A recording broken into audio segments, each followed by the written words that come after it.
Good evening, squad. It is time for the stories. Time for the visual novel. Time for the evening. Time for the stream. Hi, Nate Valian. Hey, Drazoth. So, we last left this game in the middle of a long storyline. Like, really long. And we're in the middle of it. So, we're in the middle of Canon's story, which is anime. And I think we're in the midst of a flashback within a flashback was what we were about to start having happen, I think. Kavina, hey, thank you for that 19-month resub. Yay, stream. And E-Block as well for that 8-month sub. Hyped for even more 428. Yeah, we're still in the anime times. I think what we have left for this game is the anime storyline and then some special episodes. There's apparently some other scenario things, but I don't know if I care enough to do them. We'll see. We'll see how far we get. Trying to think of anything else that's been going on lately. I've been attempting to make a booth screen, but I need a backdrop for it, so it's currently a void. Oh, hey, that's not supposed to work like that. Neat. Maybe that works. Maybe that's okay. Huh. That's not supposed to be like that. Well then. Weird. I didn't know it did that. I must have copied something over by accident. Alright.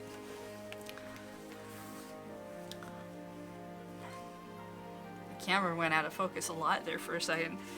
Doing the mean clean scenarios worth it? Alright, well, we gotta get there first. We gotta get through anime times. Hey Kitty Kibitzer and G-Dwarf. I seem to recall we're in the flashback of secondary character during the flashback to Canon. Yeah, we did. Canon already did a previous flashback within this about her upbringing while they were in the midst of some sort of train heist thing, and now I believe we're in the midst of a flashback for her partner. I can't remember his name, so I'm gonna call him Metal Gear Snake right now.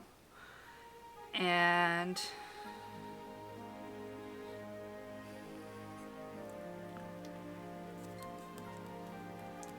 so I think he's about to tell us some stuff. They're in the midst of a train heist, which is a flashback to her basically explaining what is up with Alphard and how she met that one. I don't know, it's weird. We're just gonna load it. Oh, right. Sound effects are loud.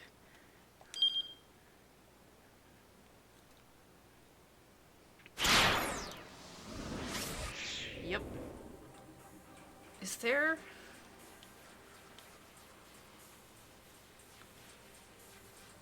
Nope. I mean, you are gonna... Okay, good. Like, if you're gonna take me to the beginning of the story again, I'm not ready for that, and I don't want to. Alright, it was the best of times, it was the anime times. That's right, U-Block. He had been born into an age of enduring conflict.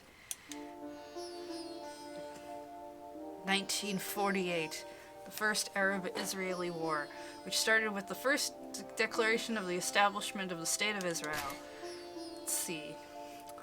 In response to Israel's Declaration of Independence of 1948, the five nations of Lebanon, Syria, Transjordan, Iraq, and Egypt, later joined by Saudi Arabia, Yemen, and Morocco, declared war and marched on Palestine. Armistice agreements were signed in 1949, with the ultimately triumph of Israel taking control of most of Palestine. I'm not familiar with history.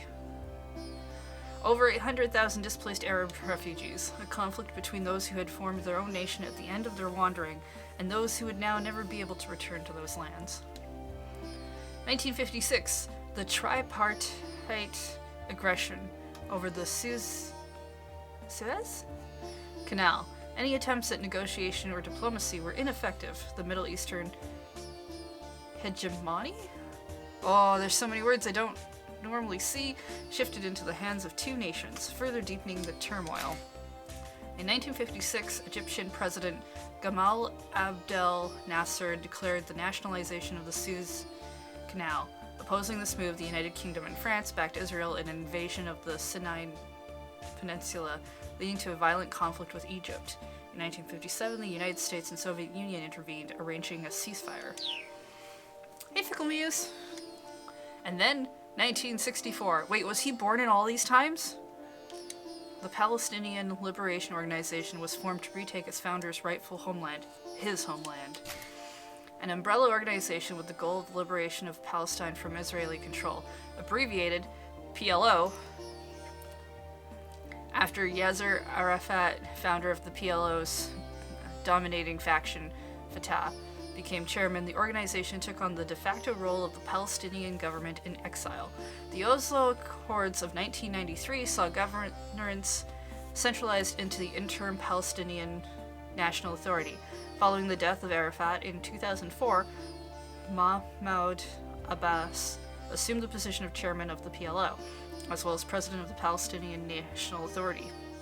The peace process still ongoing. It's funny, the only thing I've ever seen abbreviated as PLO was in, like, elementary school, when teachers would write PLO on the chalkboard for please leave on. 4 years prior, he'd been born in a region west of the Jordan River. He's been born 4 times. Like the other young men of faith who had thrown themselves into the liberation movement, he too had chosen a path of belief. But his beliefs were too rigid, too severe. He did not know or value compromise. He'd learned to focus on what he could accomplish as a soldier, and strove to become one of the elite, in order to end the fighting as soon as possible.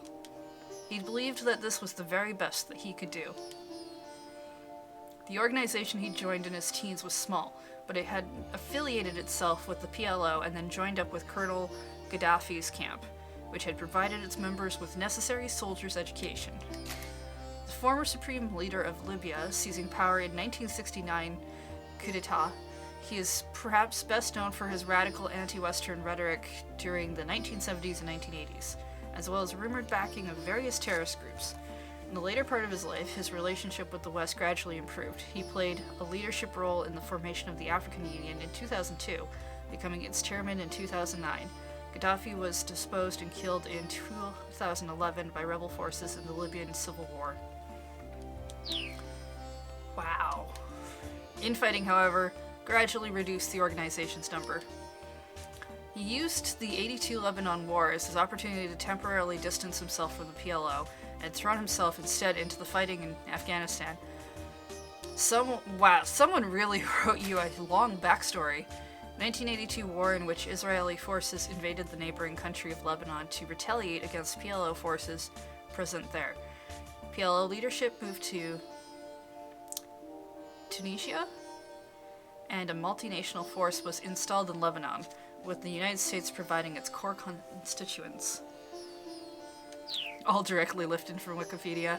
I mean, that's the easiest way to write a character backstory, right? That was when he'd acquired the name Siam. He'd acted as a military instructor for Islamic volunteer soldiers from Thailand.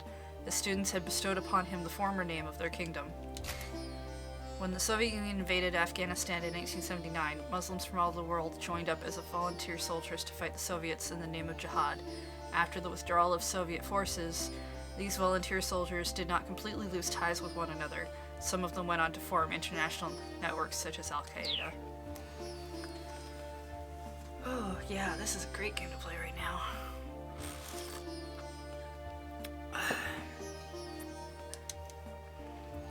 A new name, and when he accepted his new moniker, something that represented something other than himself, he had ceased to be a young man who'd sacrificed himself for his ideals. At the request of some former acquaintances, he'd returned to the PLO in 1990. Yet again, infighting had brought the organization to the brink of collapse, and he'd been tasked with helping to restructure it. It was around then he'd reached his current standing. The sub-organization that he belonged to was in dire financial straits, and so to keep it solvent, its members had begun taking on mercenary contracts for covert ops from the PLO and Islamic extremist groups that were former affiliates. He'd been a soldier for over 30 years. Through all that time, he had fought and had survived. I mean, if you're gonna be a soldier for 30 years, you kinda have to survive. The fighting had honed him on every level. Much of it had been purely mercenary to secure funding to keep his organization afloat, but he recognized it as being meaningful in its own way. In order to tip the balance in the fighting within their own country, his compatriots needed to encourage other nations to go for each other's throats. Accepting this as the evil that it was, they continued to wield the hammer of justice. Eventually, he had seen so much that he no longer felt the evil, and then he no longer even felt the justice. Ever the consummate soldier, he was too grounded in harsh reality to deceive himself with flowery words or abstract ideas. Everything that he truly understood, he'd come to realize while on the battlefield, and one thing had become completely clear. The fighting that raged through his homeland would not end during the lifetimes of his generation. His own existence was nothing more than a blip on the battlefield radar, a tiny detail in the midst of something vastly larger than himself. But by bit, his once rigid faith gave way to something more nihilistic. Times changed and so did values. At some point, the human heart went on to change as well. His changed convictions left him alienated, and he reformed himself into a solitary soldier. He longed for battle, yet felt no commitment to any particular conflict. And so, despite his legendary record in uniform, he became a mercenary, outside the military establishment. His compatriots began to view him as nothing but a warmonger who fought without beliefs, and they were not so far from wrong. No longer a true partisan of any cause, what he was much harder to define. Ultimately, he was a jack of all trades. Recruit training, guarding VIPs, intelligence operations, subversive activities, he tackled them all. One thing led to another until he arrived at the last major job he'd undertaken as a soldier. The theater was the Iraq War. There was a battle in the fringes unrelated to the main conflict itself. And there he'd found a girl who had lost everything, her kin and community all victims of collateral damage. The tragedy that struck her had unfolded in a single day. When Siam found her, a chance discovery as he was making his way through the area, it was a miracle that she was even breathing. According to the reports, the entire population of the village had been annihilated. This looks like it's, canon? Friend or foe, there were no possible survivors. Right, because Alphard is... that's not her hair color, is it? And yet Siam had found one. He had taken on this war, and that included aiding other civilians once the fighting was over. He knew it was somewhat unlikely to last much longer than another day.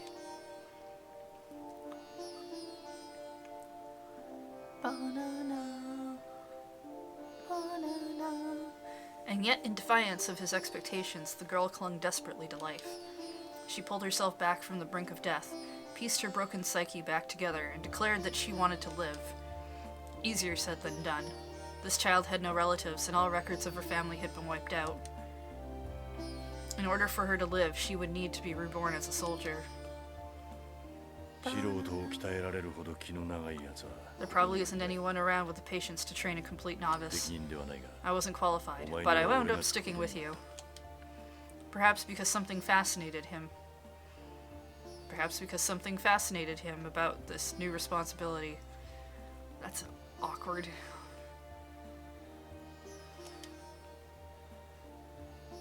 He took on the task.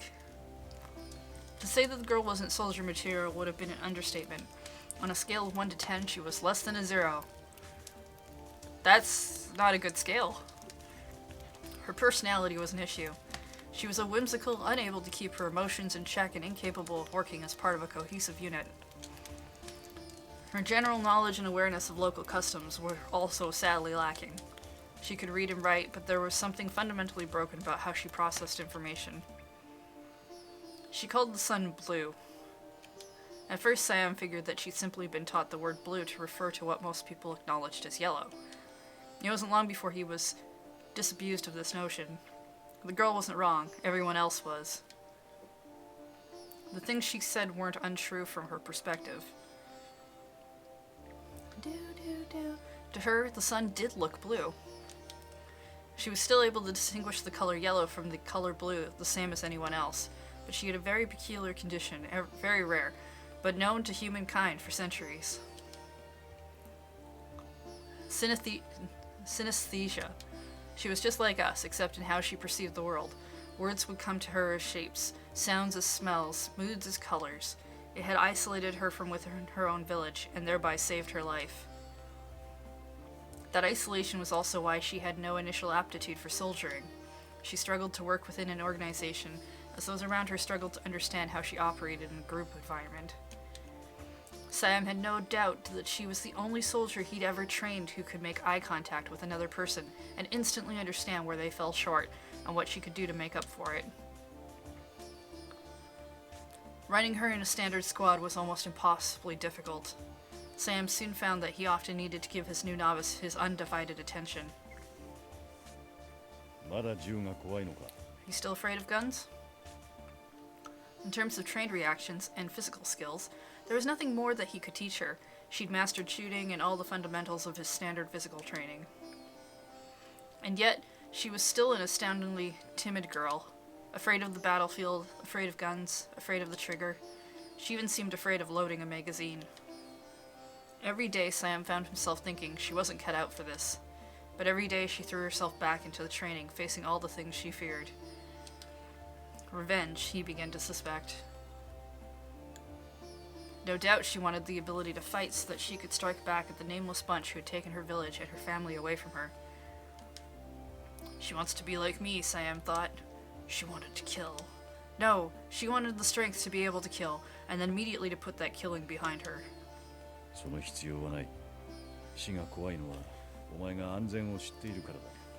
You don't have to be afraid of guns, you know? You fear death because you've known safety. Leave the fear behind. You need to conquer your past, but you also can't forget that safety does exist in this world. Uh-huh. She was still a respectable human being, not a soldier. He and she were cut from different cloth. Realizing that made him wonder if there was anything he could truly teach her. Sharpshooting is all about fundamentals, he said. Fire only at targets within range. Fire from cover. Fire first. That's it. Easy to remember, but hard to pull off. Make it your own. Oh, and one other thing. If you do get into a gunfight, make sure the other guy never gets back up again. Ugh. She wanted it, that much was clear.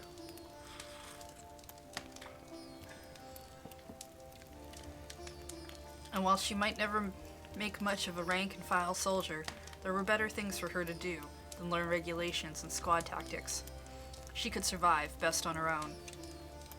Away from the conventional battlefield, she began to achieve startling results on extreme solo missions. The more skilled her opponent, the more she rose to the challenge. She was a natural-born duelist.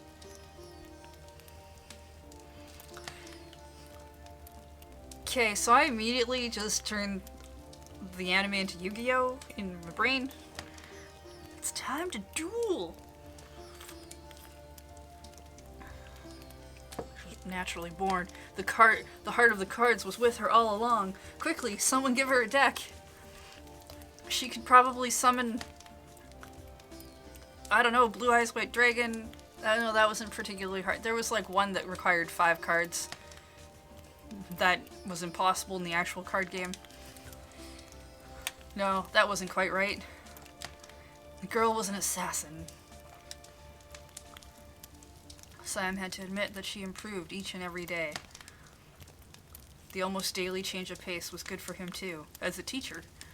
The only problem was the source of her motivation. You're still thinking about revenge, aren't you? That's why she named it Settlers of Catan. Exodia, yes. That one. It has been a long time since I've Yu-Gi-Oh'd. Not that, like, anyone I knew tried to run Exodia. She fell into her typical sullen silence, a scolded child, unwilling to tell a lie. Inwardly, Siam acknowledged his misstep in judgment. She might have the makings of the perfect assassin, but the assassin's life would never be a good fit for her. Good, he said. Hold on to your vengeance. Repay the insult to your people. But don't stop there. You're capable of much, much more. Don't become a machine, stuck repeating the same motions. Take the easy way out. Give yourself over to hatred, and you'll die inside. Okay. The heart, spleen, and glistening buttocks of the cards are with her. It's because the cards have a shiny coating. That's why the butt is so glistening. Maybe there were no more physical skills to teach her, but he still needed to give this girl the mental training a warrior required to survive. Remember this canon. Hatred for its own sake is meaningless. If your hatred isn't tempered by a sense of duty, you will be lost. That lesson, more an admonishment, was the one thing he'd held on to in the wake of his own disillusionment. His heart bore scars that would never heal. Revenge was a prize without reward, claiming it could break you if your heart was made of anything less than steel. And so he told her to harden her heart into something that could not be broken. Is that where the steel soul run from Hollow Knight comes from? So you need a steel soul in order to make the thing happen? I mean, doubtful. He only hoped it was enough. Even steel wore away over time, bit by bit.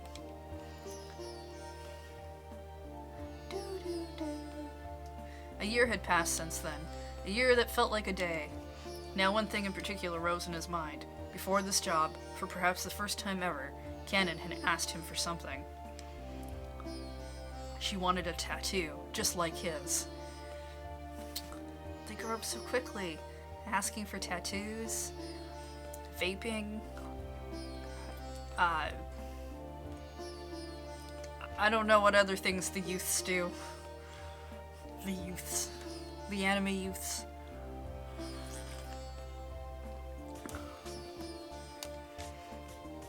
He'd no choice but to agree.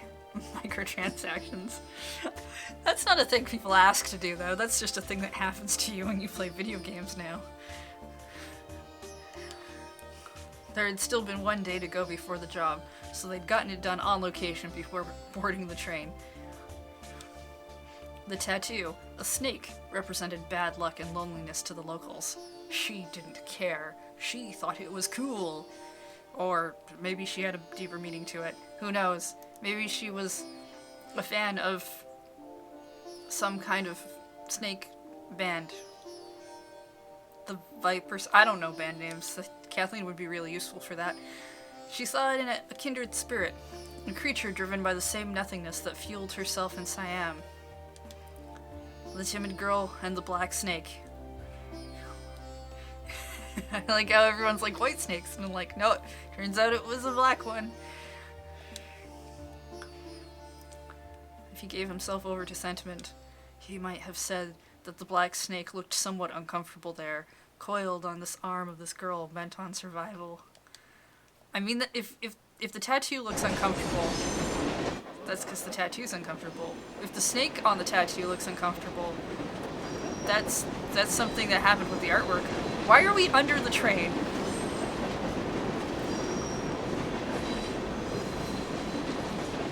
Cannon and Sadaka slithered silently along the underside of the train, suspended just above the ties hurtling past beneath them. I don't know how quiet you have to be when you're under a train, given how loud it is under the train. The slightest mistake, and whoever made it would be instantly reduced to an unrecognizable smear of meat. Train noises. Hey, Sadaka hissed. Pick up the pace.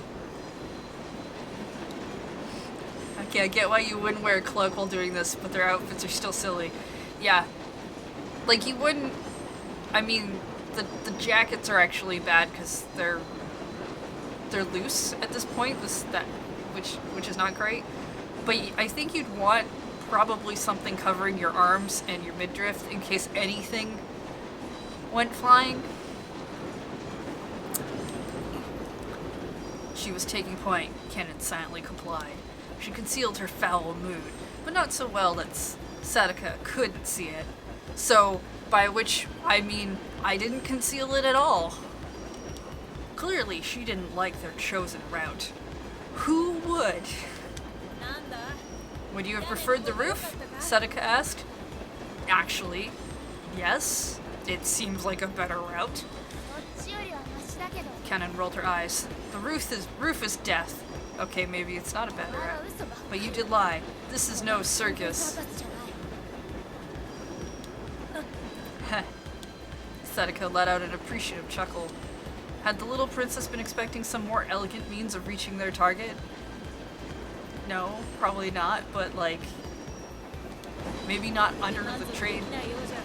If this doesn't suit you, I guess you'll just have to play King Kong next. You like the Empire State Building, yeah? Alright. The roof is made of lava. I don't know what you're talking about, Kennen said.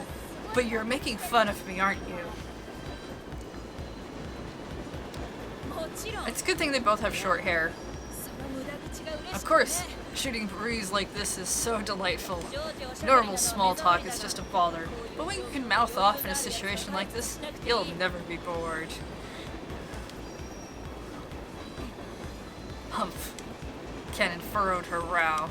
She might not ever find it in herself to be like Sadaka, but it did seem that they shared a very quirky sense of humor.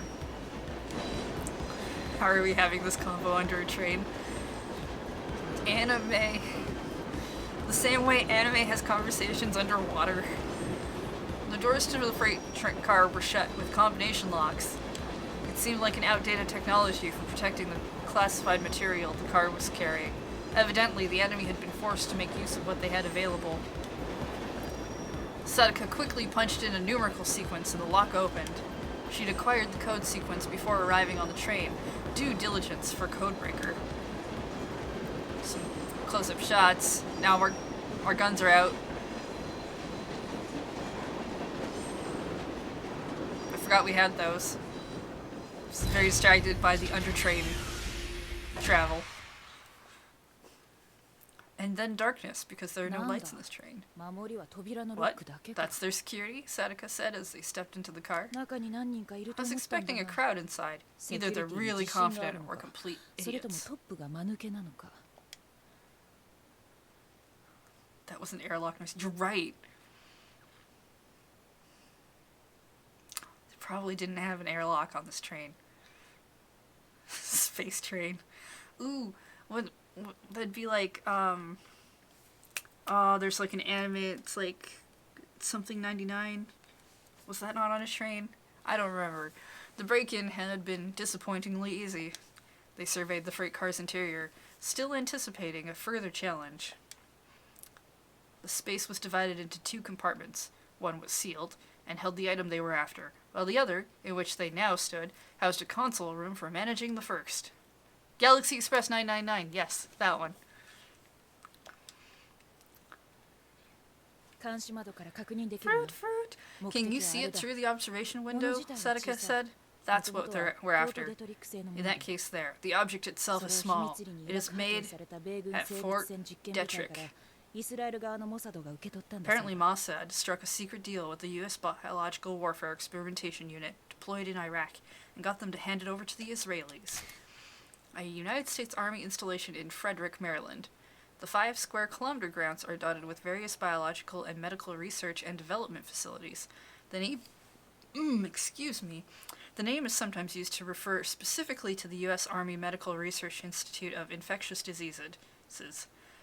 USAMRID. A key institution in U.S. efforts to protect against naturally occurring microbes and diseases, as well as biological weapons. That's not a fun fact at all. Hey, Sugar Shots, Julie, how you doing? What do you call your raiding party? I don't know any World of Warcraft teams. Maybe it's just a raid. Charge! How y'all doing? What were you playing? Was it World of Warcraft? Sugar nerds? Oh, like the nerd candy? The Sugar Rush? Ooh, Sugar Rush is good. Sugar Rush is real good, actually. Welcome, Sugar Rush.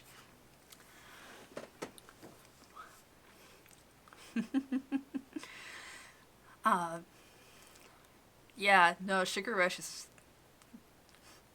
Sugar Rush is sweet. Yep, I went there. Thank you, Julie, for the raid. If you're not following my friend Sugarshot, you should give her a follow. She's awesome. I know she plays things like World of Warcraft and Diablo, and she's got a really cool little Tamagotchi emote. So do me a favor, go give her a follow.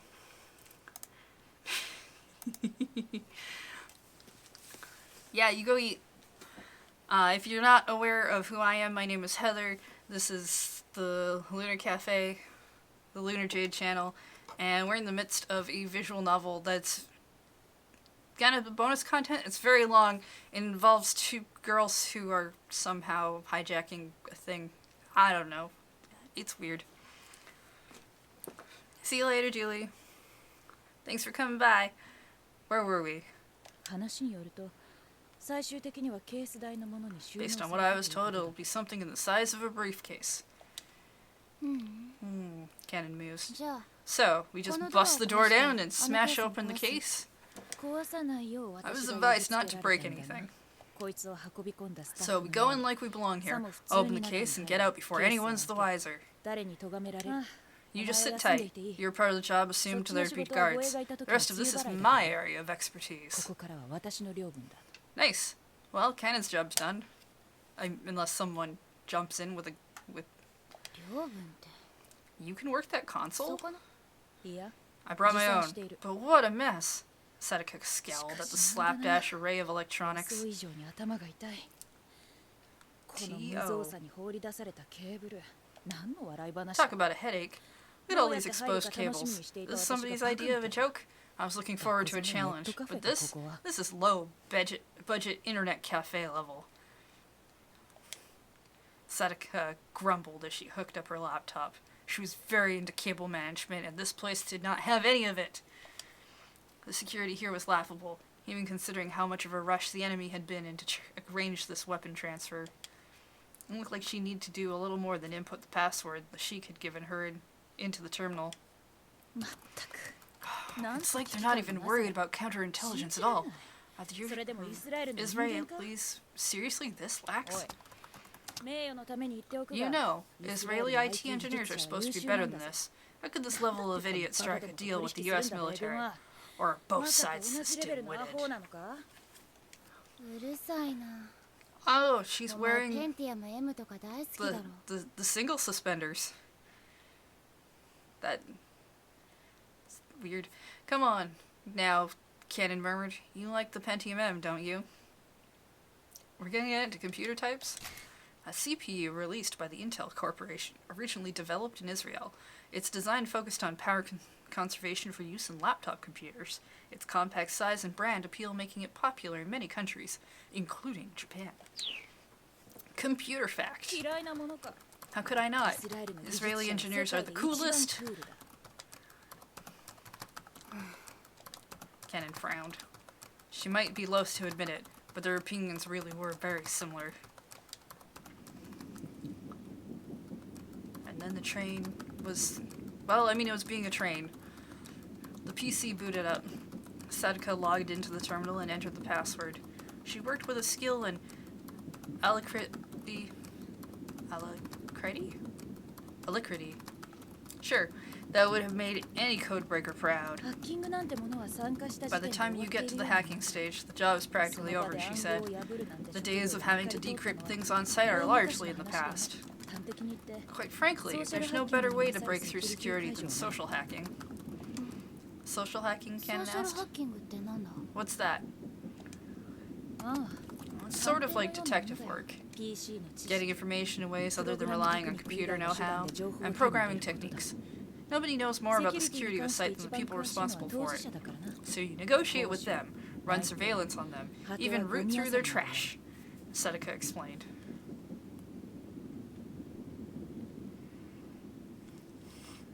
The M's were low-power mobile chips. I don't think anyone was ever a huge fan of them.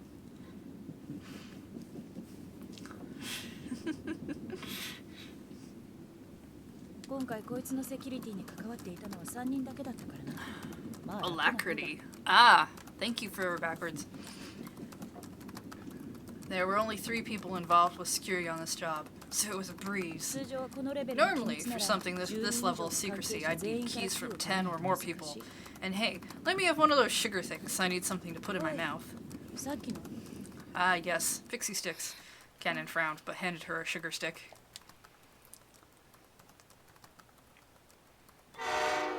And then okay. Ooh. So, then why do they call you a codebreaker, Cannon asked. Are you basically just an on-site troubleshooter like me? Hmm? What are you talking about? Sedeka asked.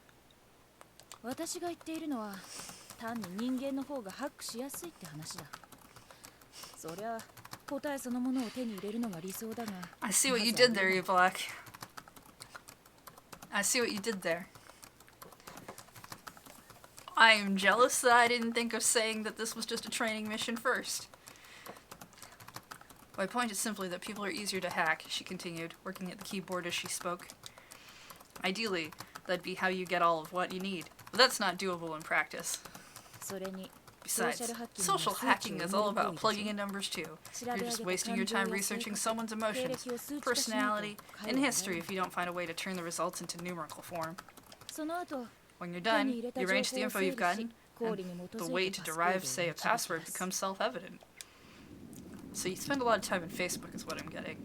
She'd unlocked the 3rd layer of security as she spoke. There was the access password, an infrared scanner lock, and then a lock linked up to the wheels of the train that prevented the compartment door from being opened while the train was in motion. Actually, that last one seems pretty smart.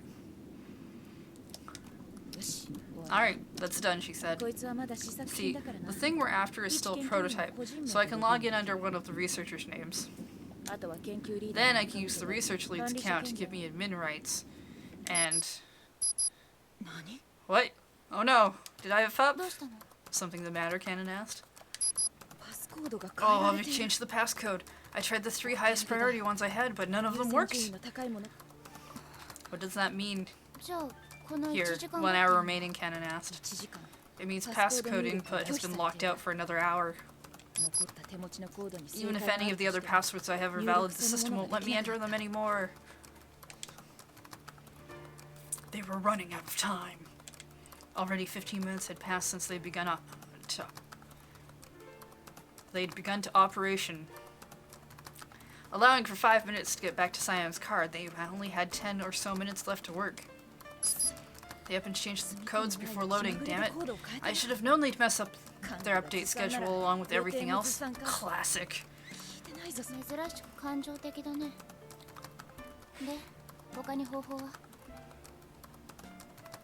Is there anything else we can try?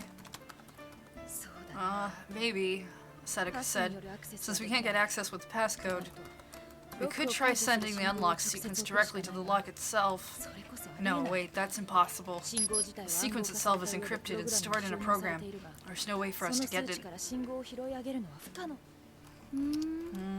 Cannon murmured. Can you open the program itself? I can, but there wouldn't be any point. Humor me. I'm curious. Switch places with me real quick. I know that nothing in this story has led anyone to believe that I can do anything with computers, but hey, why not we try? Don't you get it? You can't get the sequence from a string of numbers in there. Well, we could if we had the time, but that would be days of work and... Oh, right.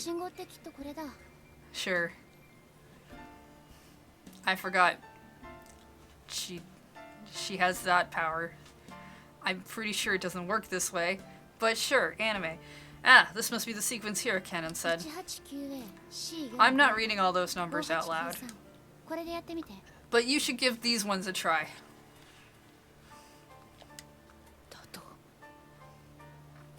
The hell? Yep, synesthesia. Pretty sure it doesn't do that. Did that work? If it did, I get to have what's inside. It's mine now. I call dibs. This is the rules. Sadaka swallowed wordlessly. She should have been happy. The first stage of her job was finished after all. Still... Synesthesia, she said. I read about it in the report. Is that how you did that just now? It's just a different way of understanding things. I can see what colors the numbers and letters are. That's your explanation? You just see things differently? You're telling me that you intuited that code just by seeing how all the numbers looked? Yes, this is the logic that we have given this show. It's a curious condition found in people all over the world to varying degrees. It was defined as the tendency to experience the stimulation of one sense with additional perceptions in one or more other senses. Human beings have 5 senses: sight, hearing, taste, touch, and smell. The game has already said to not add them if there are more. People who process 2 or more of these individual senses simultaneously are known as synesthetes. It's like an athlete, but synthesis. Letters could have colors. Sounds might have shapes. A word might taste sweet or sour. There were many variations, each a unique way to perceive the world. The condition was not generally an impairment. A letter's color could have real meaning. There was a reason that each sound had its particular shape. Synesthetes picked up on this additional sensory information, not intellectually, but intuitively. It went beyond vision and hearing, simply working as a combined sense. It created a new form of perception in its own right. The senses themselves didn't literally fuse into one another, of course. For the synesthete, the 5 senses could complement each other reciprocally. For instance, visual information might also be processed as sound, and then combined with direct auditory input. Visual cues that were also seen through the other senses could radically increase the seer's ability to comprehend what they were perceiving. A typical image on a page serves as a good example. The ordinary person perceives such an image solely through the sense of sight. A single input, a single level of perception. A synesthete, however, might perceive the same image with 1 or more additional senses as well. Information obtained this way is analyzed by the brain, the secondary perceptions complementing and deepening the information provided by the primary sense. The human brain, however, cannot fully grasp such perceptions on a logical level. In the end, the beneficiary of such experiences simply knows what has been perceived without knowing the reason why. It's magic. It is akin to the experiences of a newborn child. The child has not yet learned language, and so it struggles to grasp its mother's intent when she speaks. An entity without intellect exerts all of its physical self to learn of its surroundings. The nascent brain has not yet separated the language cortex and the visual cortex in an infant. Both function as the same thing. Once those features do become separate, knowledge, as we know it first, comes into play. The organization of knowledge is different. In different regions of the cerebral cortex efficiently reduces certain burdens of the brain, but at the cost of reducing sensory acuity. Seeing the big picture, understanding the details simply by feeling, not following an ordered thought process, but arriving at its conclusion in a single step. Such possibilities might include picking out the meaning of a sequence of digits that appears meaningless at first glance. For one who did not know intellectually what part of a tree was the leaves and what part was the trunk, it would still be possible to tell them apart based on their different colors, their different shapes. Yeah, it's an eyeball. The simplification of things, the condensation of stories. Instinctually, understanding solutions without having to follow some process of derivation. This was how a synesthete, like Canon, perceived the world. それを表現する言葉を持たなくても違う表現色や形でそれが何であるか I mean, the only way I could see maybe how it worked is when she looked at the string of numbers. those ones looked off because they maybe didn't match kind of the chaos of whatever the coding was to hide them. I don't know. I don't see numbers that way. It doesn't seem like a thing that would work that way from what they've described, but... So even if you don't know what some code or message is trying to express, the colors or shapes will let you interpret it anyway? Sadaka asked. Yeah, it's like how when you look at a whole sentence, you can sort of tell which parts are important, which parts aren't. If the text as a whole contains some story, if the programmer's intent was there in cipher, pretty sure it's anime shenanigans. Yeah, probably. She could pick up on it in those colors and flavors, feel the touch of that meaning on her skin. Because of her very nature, Canon could look at a sequence of unknown information and immediately sense which parts were important. She had learned to accept that she couldn't understand the why behind it. I've only been able to do this since about 2 years ago, though, she said. Before that, I could only feel things in my skin. You know, the part of the body that is meant for the feeling of things. But now I can do the same with sounds and smells, which lets me see better than before. Well, they say synesthesia is something you're born with, Sadaka said. So did some kind of accident or treatment make yours stronger? You know, such as her faculties hadn't improved through random happenstance.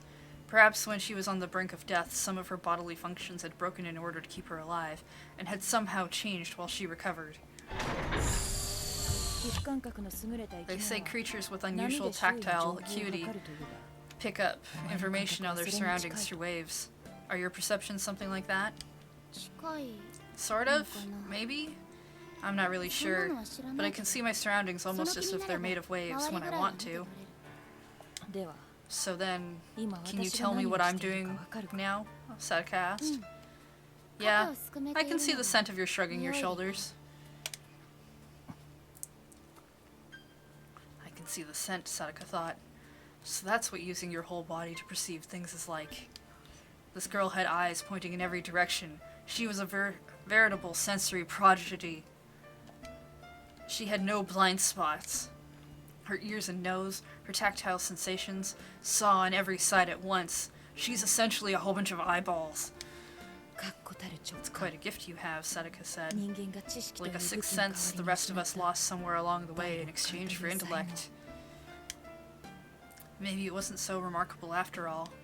It was something all human creatures had once possessed. An early gift taken away from them by the serpent of primal knowledge. Progress, not regression, had cost mankind this capability. Sometimes true evolution necessitated the loss of some superior power in order for a species to thrive. Humans had grown more complex through language, culture, and thought, the only creatures on Earth to distance themselves from their animal nature. And what was it like that they had lost? The trick of knowing only answers at a look?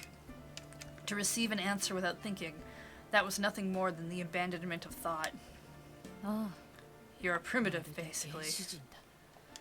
Sadaka smirked inwardly at the thought. This girl was such a simple creature. No wonder Siam's edge had dulled from having to deal with this. Sadaka status? The sudden sound of the radio snapped her back to attention. They had under 5 minutes left to go. She had spent 5 minutes basically going through her mind what synesthesia was actually. No problems. Things went a little awry, but the young lady here managed to resolve it. Roger that. Try to hurry. The guards have started harassing passengers here. Something about a spy. We've got 2 minutes. Tops. Same as ever then, Sadaka replied. We'll be back before the firing squad lines up.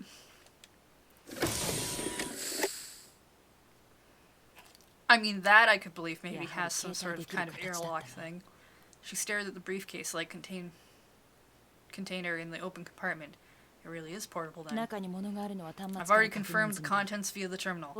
I know it's unwieldy, but would you mind carrying that case, young lady? Oh, and whatever you do, do not open it, no matter what. One misstep and every living thing for miles around dies.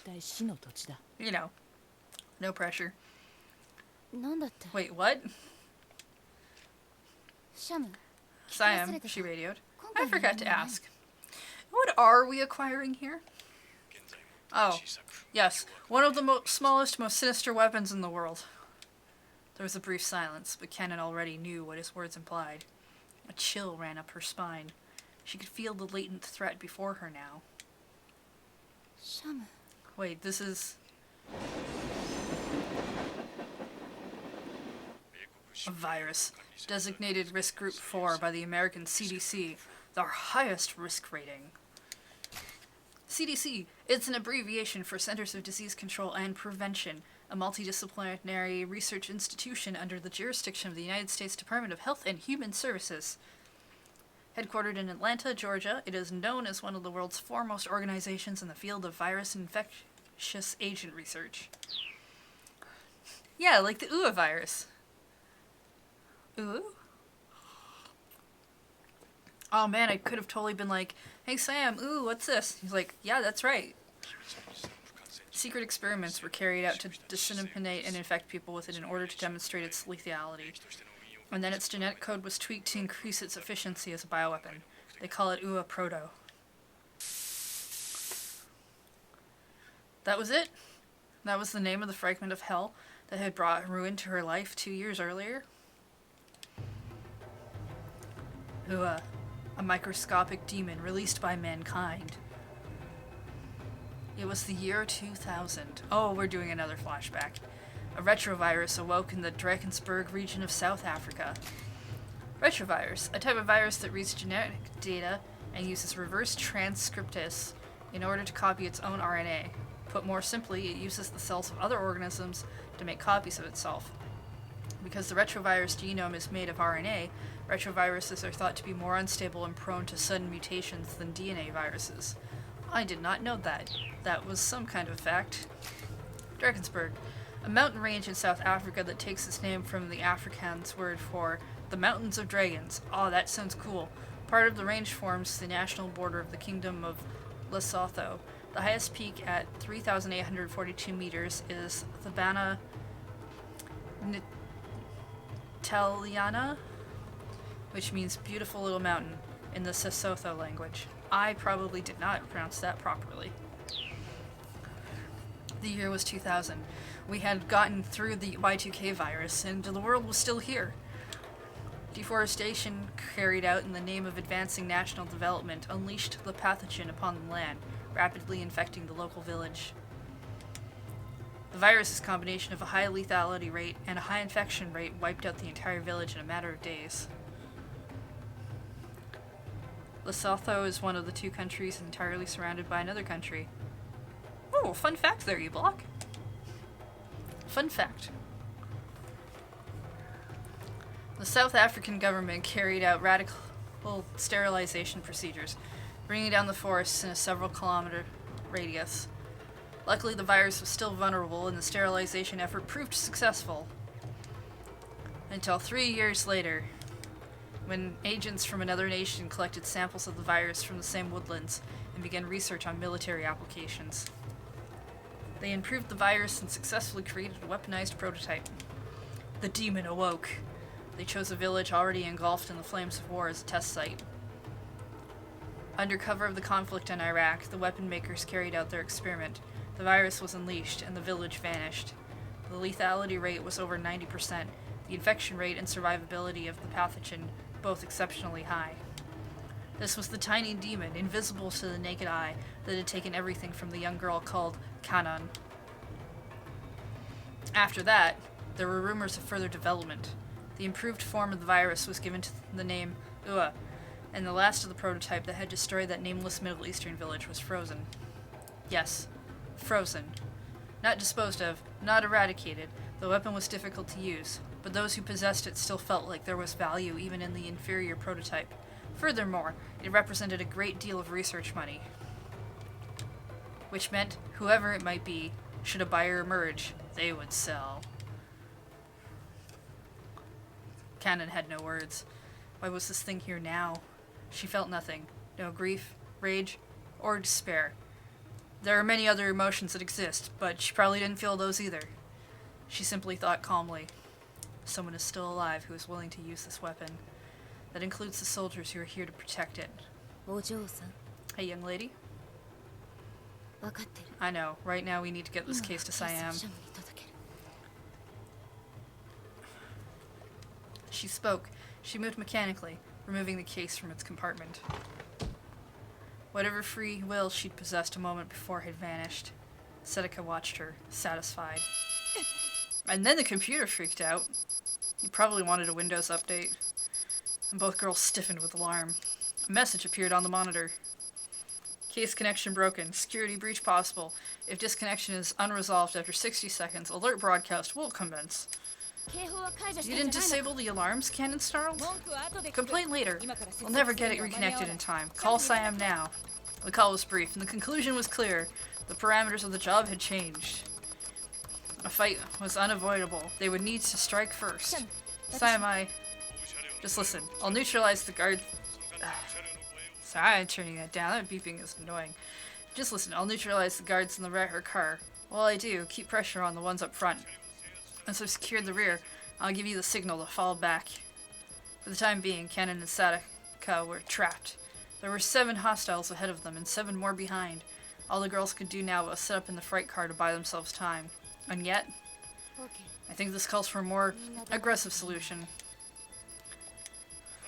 Cannon, wait! What, did she become a vampire?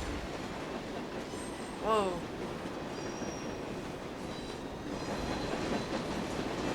She looks a lot like, Archer from, Fate's Day. She cut the connection.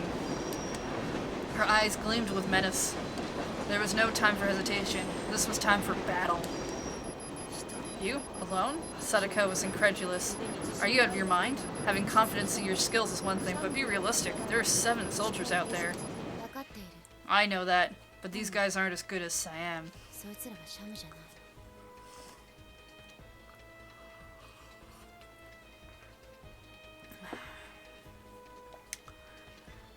Cannon was all action. There was no room for emotion. She'd analyzed her problem, and now she was going to solve it. Can't have you dying on me, Setika said. You're a very valuable asset to this organization, and... never mind. It was clear that conversation wasn't going to be a thing right now. The gleam in Cannon's eyes was that of a beast on the hunt. Give me the case, I'll get it Siam. I'm used to working with him. If we can catch the guards in a pincer attack, we can end this quickly. Cannon paused. Near as she could see, Setika's words didn't have the color of a lie. She was a codebreaker, forced by the situation to fight. Alright, she said. Try not to drop it. And just be careful not to get in Siam's way. Same goes for you. Don't try to prove anything out there. If things get dicey, get out. More alarm sounds. So why couldn't we use the roof before? It seems fine. She could smell combat. The sound of the wheels and the color of the wind were now both a frigid blue. Honestly, Kanan murmured to herself. If it was going to come to this, what did we even need her for anyway? Setika's color bothered her far more than that of the forthcoming slaughter. Cannon's Grail Warrior. Right then, Siam murdered. The car had devolved into chaos. Guards barked out orders forbidding anyone to leave their seats. They brandished their guns as they interrogated one traveler after another. The passengers were quaking with fear. While the train was passing through a country, the local government held police authority on board. The soldiers bullying the passengers were Jordanian. Sam could tell, having come aboard during the freight car rearrangement. He counted them among the 14 hostiles. It was only a matter of time before they realized that Cannon and Setika were no longer in their seats. Guess it's time to get started. Sam let out a sigh of resignation. Hey, you there, back in your seat.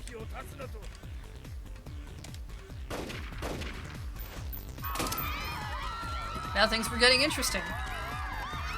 I mean, sure, I guess they're not boring. Sam walked wordlessly toward the front of the train. It was clear that wherever he went, death would follow. The other passengers scrambled toward the back of the car.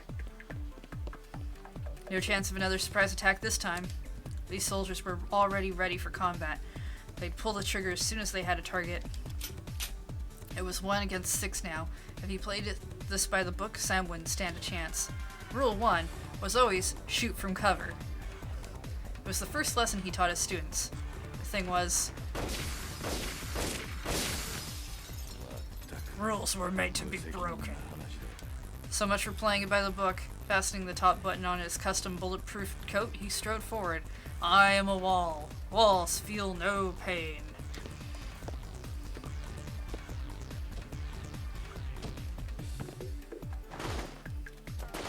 He opened the door. Bullets ricocheted all around.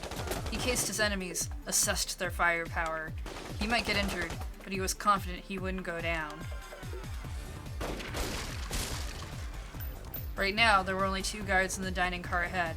Time to improvise! First, we'll need a location, which we have, it's a train, and we'll need some sort of a profession. I guess an assassin. Barging in on dinner like this, where are my manners? Ooh, maybe he's going for the profession of waiter. His innards were hurting, his bones creaked, but he fought to keep his aim steady. He had some internal bleeding, but nothing he couldn't power through. It was just a little bit of internal bleeding. It's not like that ever hurt anyone. And someone in the audience yell out something you wouldn't normally eat for dinner.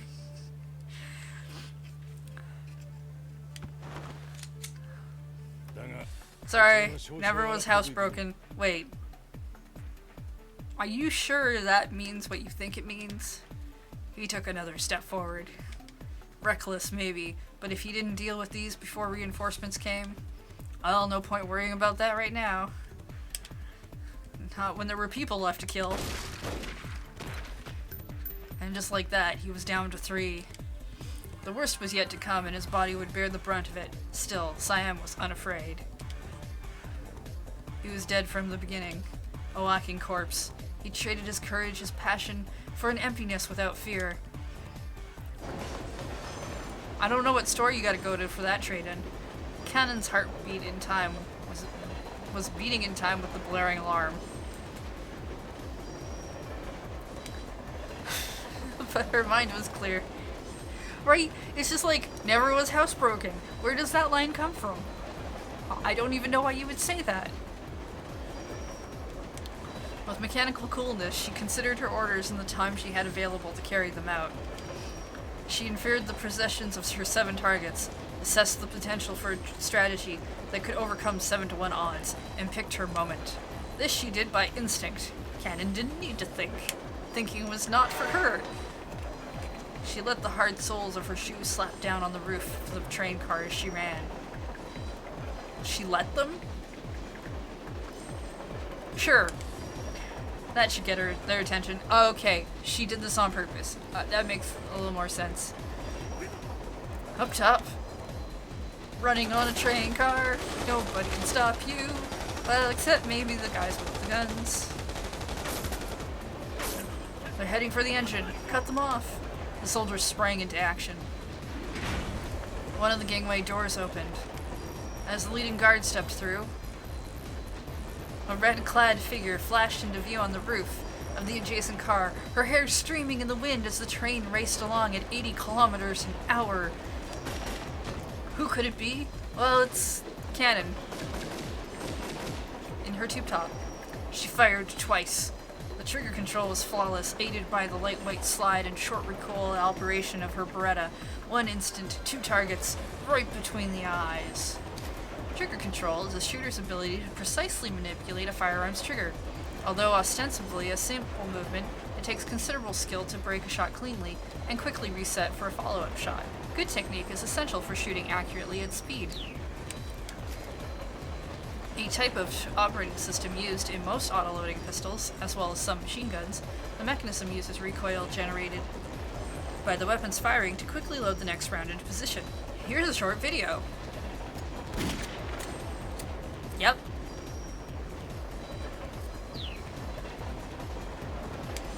It should have been 3. The The strike should have worked.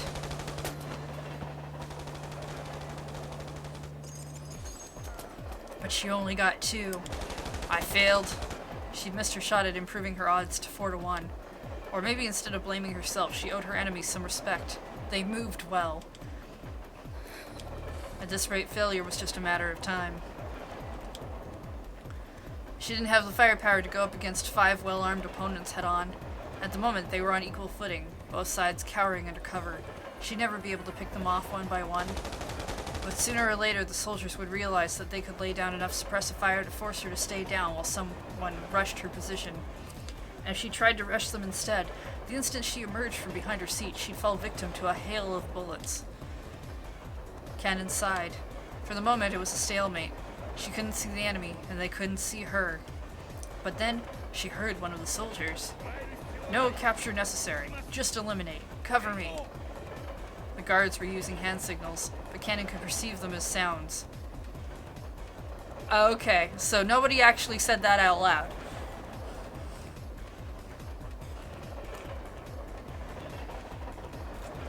I don't know if you can't see them. I don't know if that's something you can tell. It's fine, we're just moving on. There. The vibration of the guards' movements, the sound of breathing, the scent of gunpowder. That was enough. They weren't on equal footing anymore. Her 5 heightened senses melded into a single potent awareness. The enemy was on her turf now.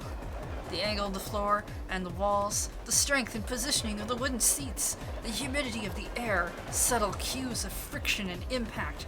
There was nothing she could not detect. Her synesthetic perception precisely mapped the interior of the car inside her mind, showing her everything she might need to know. This was no vague impression or rough calculation. She had innate grasp of the exact spatial relations of everything on this limited battlefield. Now all she had to do was wait for the approaching enemy soldier to reveal the last bit of information she needed. Man down! How the hell's she shooting from there? She could feel the guard's confusion. Her snapshot shouldn't have landed, yet it had caught the advancing soldier right between the eyes. The survivors were breathing raggedly now, even their lungs betraying their alarm. The unexpected counterattack brought bewilderment and then a rush of fear. Still, Cannon knew that if she simply tried the brute force approach and charged the enemy position, she'd only provoke them into bringing their full firepower to bear. That would limit her options. She needed to modify the parameters of the fight first. Cannon was outgunned. She wasn't going to be able to change that. She might be able to drop one more of them with another quick shot, but then she'd only wind up getting overrun. She had one option left. She could abandon cover. Go for broke. She'd need to drop 4 targets in the span of a single breath, or she'd be done for. Ha! Had that raspy laugh been hers, or the enemy's? The guard's leader took aim at Cannon's forehead, his finger on the trigger. Huh? She picked up the dead man's gun. Not for ammo. Pfft. No. To carry out the plan she'd envisioned, she knew she needed something more than her Beretta. What are you doing? Shoot her! The leader of the guards cried out. The subsequent barrage was too controlled to be suppressing fire. Suppressing fire is gunfire intended to prevent the enemy from moving, frequently used when the opponent is behind cover. It can be an effective means of gaining a tactical advantage by forcing a foe to remain in a given position. The 4 men fired wildly, trying in vain to follow Cannon's nigh inhuman movements. Cannon sped away. She could read the ripples of the air, could even predict the movements of the soldiers' muscles, the angle of their gun barrels, the trajectories of their shots. But she knew she couldn't hope to dodge every bullet. So before the storm could strike, she dived out the door of the car.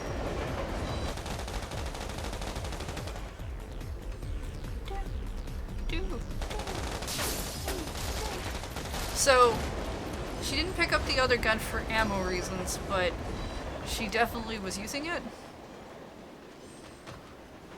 Kind of seems like splitting hairs. Phew. Woo! She let out a soft sigh as her combined senses became distinct once more. She needed to neutralize 4 targets in the span of a single breath. And that was precisely what she'd done. See, look at that, she said. Now that's what I call a circus. She landed with a flourish back inside the train car.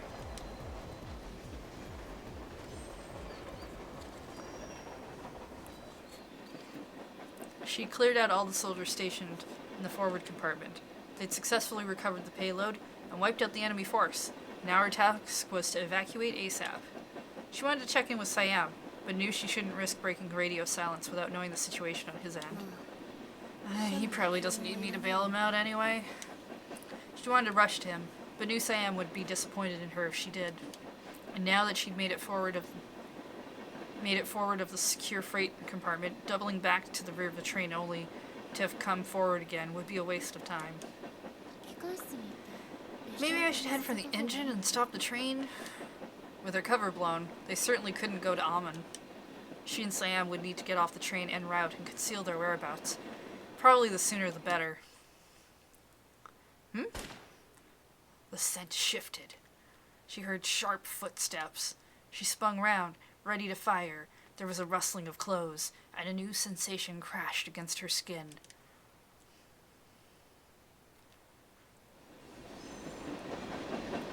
Sadaka's arrival had helped put an end to the gunfight in the rear troop compartment. She'd caught 2 of the guards in a pincer attack, and before the last enemy had a chance to regroup, Siam had managed to gun him down. Reckless as ever, Siam. You know, at your age, you really need to stop letting yourself get shot. I feel like that could be said for anyone of any age in this line of work. Sadaka strolled over to him. Only after confirming that all guards had been neutralized did Siam finally let his mindset shift from combat readiness to simple high alert. I only did as much as was necessary, he said. I knew you'd show up. I wanted to give them an obvious target so they'd leave their rear exposed. The tension between them eased. It had been years since they'd been alone in the same room together. Still, my strategy isn't like you, Sadaka said. Why didn't you fall back to the next car? That's what you should have done. A tactical retreat. Keep them disrupted and on the move. Sam considered.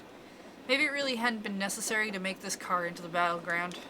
If it had accomplished one thing, it was allowing the fleeing passengers a chance to make it to safety. Don't tell me you've finally grown a conscience, Sadaka said, as if she'd read his mind. I'm just thinking about our employer. With our cover blown, the enemy might have been able to ID us. Had to do what I could to make sure you guys wouldn't get a bad reputation with the Liberation Front. If you say so, Sadaka said. So, this was all over the UA? Which means this little spat of bloodshed is on the Israelis for trying to get their hands on some weaponized virus? And we're just meting out punishment to the thieves? I suppose that's a good thing, if you say so. It leaves a bad taste in my mouth. How so? Neither of us like wasted effort. And look at all the trouble I've put you through.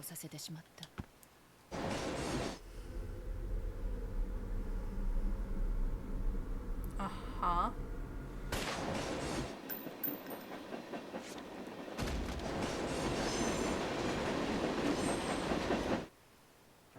Yeah, I kind of wondered if this was going to be a thing. Alright, Sam. I'm going to tell you 2 things. First, I'm going to be taking this case. Second, I'm not going to leave anyone alive to know about it. No witnesses, including you.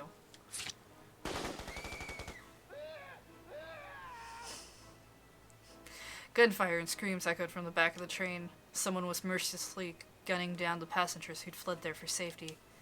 The Liberation Front only sent 2 covert operatives. I brought more. That's who you're hearing going to work back there. And after you risked yourself to protect those people too.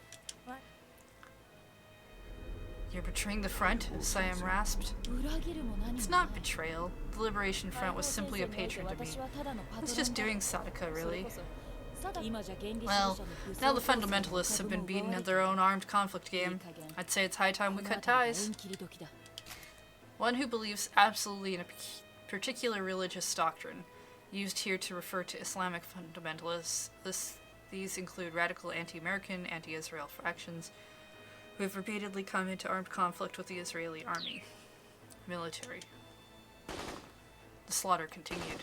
Several passengers who hadn't managed to flee to the rear of the train still cowered, trembling, in the car where Sam had battled the soldiers. A survival that would take an ironic turn when the butchers doing their work farther down the train reached this car.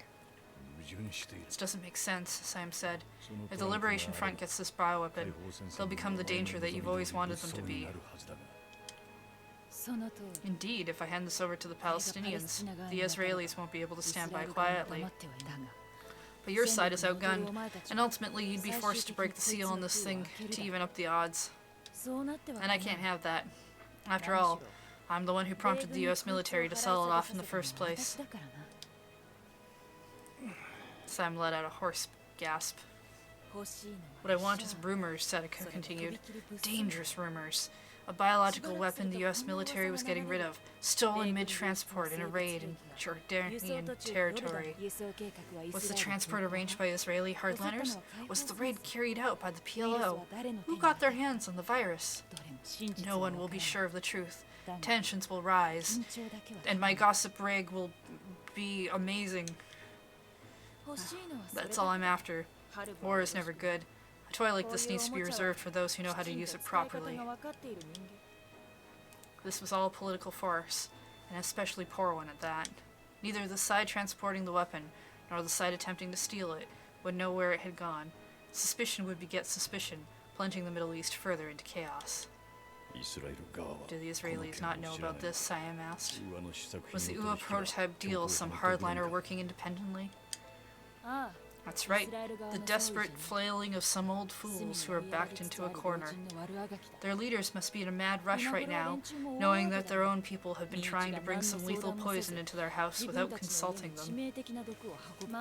Of course, for them, for all of this was for the good of Israel. What was that you always said? Faith can be a real nuisance. Sam felt a dark cloud pass behind his eyes. This operation had been doomed to failure from the start. The Liberation Front had been played like an oud. I don't know, what is an oud?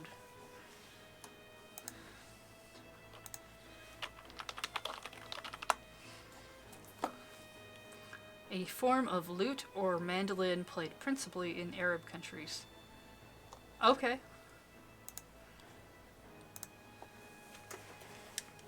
Key people had been handed the information they wanted, like they wanted it. After that, greed and anticipation had ensured that they'd acted predictably. Seeking only chaos and confusion, the instigator had used one of the oldest tricks in the book. An instigator is one who controls and dispenses information in order to achieve political or military goals. A skillfully executed agitation can sometimes be more effective than deploying a major force. Both military and political organizations around the world regularly employ such methods. And so we die, and the Liberation Front fails to acquire the weapon. Is that the idea? Sam said.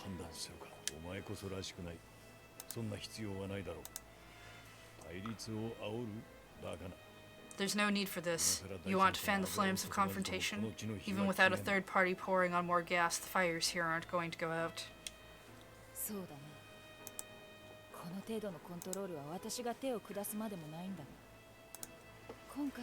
You're right, accomplishing that much wouldn't require my direct intervention, but I have other reasons for getting personally involved in this case. Getting control of UA and getting rid of you. Our fates are connected, Siam. You blame yourself for not stopping the UA experiment 2 years ago.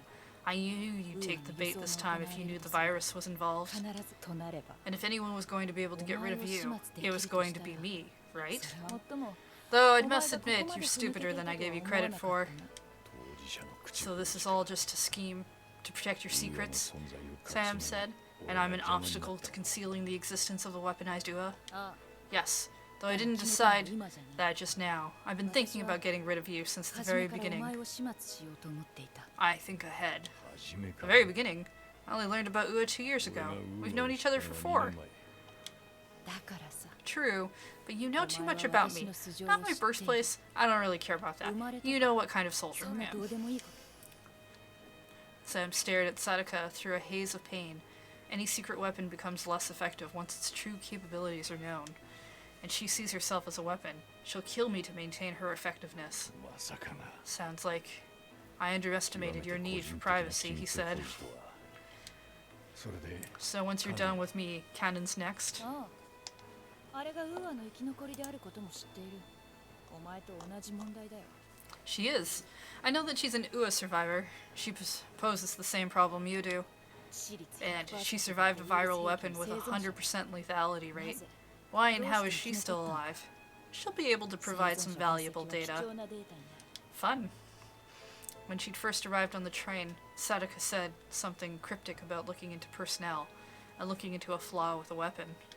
Now it was clear that what she'd meant was that she wanted to gather information about the UA survivor and how the weapon had affected her. From the start, this job had been about nothing more than getting the most she could out of UA. So you want to use the virus, and you wanted to personally examine the one person who survived it, Siam asked. Is that really all there is to this? That's it, Sadaka said. I'd hoped to be able to bring her back as a live specimen, but, oh well, she's a little too exceptional. She wouldn't make for a very convenient sample. She's too caught up in hatred, and now she's going to die in vain.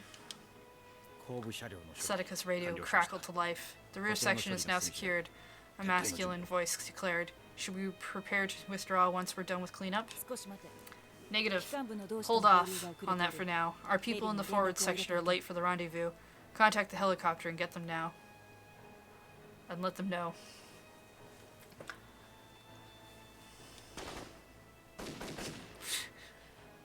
The sound of gunfire told of more passengers being cut down. Helicopter, Siam croaked. That's right. This train's going to be derailed, and I'm sure I don't plan on walking home. The Israelis aren't incompetent. I plan on getting out of here as fast as I can. She'd been very thorough. In all likelihood, she'd planted explosives further along the track. That it would have been much simpler than tampering with the train directly. The crash might not completely destroy the train, but it would be enough to eliminate any remaining passengers. If the engine wasn't stopped before it was derailed, there would be no hope of saving anyone who remained alive on board. So anyone at all involved with UA, the people who helped you steal it, even anyone who happened to be on board this train, they're all going to die. Thorough, if a bit excessive, Siam said. But can you actually pull it off? Don't tell me you're still counting on your little girl. Sadaka sneered. It was a crueler, colder expression than any Siam had ever seen before. She's of no use to me. I thought she might have some promise at first, but her hatred of the virus has made her lose control of herself. It's compromised her abilities. It's disappointing, really. All of your efforts wasted. That's where you're wrong, Siam said. He was dying, but his voice was firm. In the back of his mind, there was a whisper. Sadaka had sent some of her men to the engine compartment. Why hadn't they returned? Just what are you trying to say, Siam? Nothing special, just the obvious. People who know fear don't act out of hatred. Cannon, she's not like you or me. The chill between them became acute. She lifted up her gun, taking aim at Siam's forehead. Her expression said it all. This man before her had fallen from grace, and her disappointment had turned deadly. Let me just make one thing clear. I'm not like you, she said. Right? Because you know what you are? For one fleeting moment, their old connection was renewed. He spoke. She listened, saying nothing as she had often done so long ago. I've changed my mind, Sadaka said. I think I am going to finish you off. Why didn't you just shoot me in the head to begin with? Because of the jinx. You've been shot so many times. Yet by some miracle, you've never taken a bullet to the head. Her voice was hollow, as if she'd already put this all to an end. She raised her gun. It's not a miracle, he said. Not getting shot in the head is just... Well, I'm still alive. You and I, we're both just ordinary soldiers. I know that, Sadaka replied. It's just... Well, it's just this image I have of you, that's all.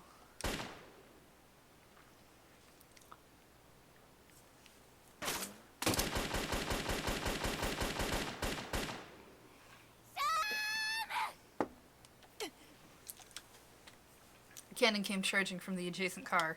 In the heat of her fury, she fired wildly, but still managed to knock the gun from Sadaka's hand.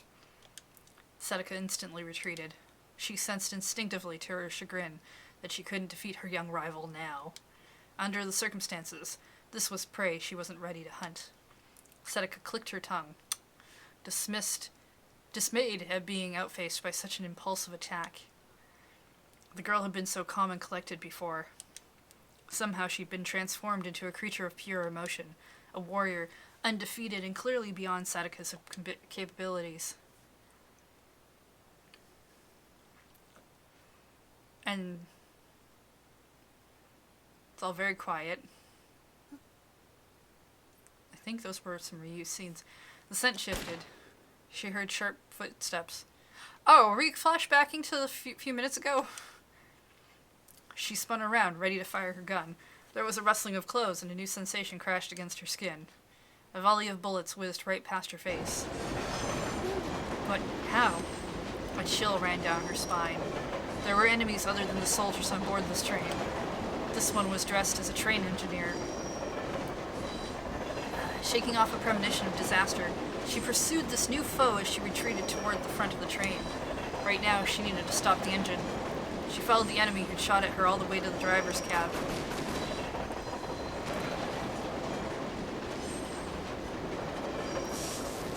Whoever the fake engineer was, he was defiant to the last, finally collapsing without a word. Looking around the cab, Cannon saw the murdered bodies of the real engineers, as well as a smashed control panel, which was now clearly useless.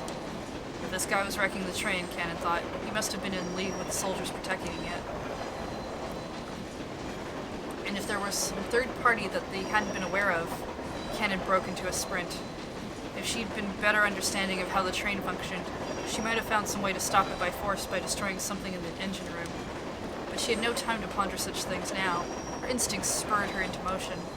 The priorities of the situation changed. As she raced back toward where she'd left Siam and Sadaka, she reflected that she hadn't liked this job from the start. Something about this train just felt wrong, and its mottled colors had boded ill from the beginning. Siam! She ran as fast as she could. The sight of her previous battle and everything beyond reeked of the thick stench of death. Her dread of what she would find was almost overwhelming as she headed into the compartment that had held the second group of soldiers. Again, why was the roof a bad idea?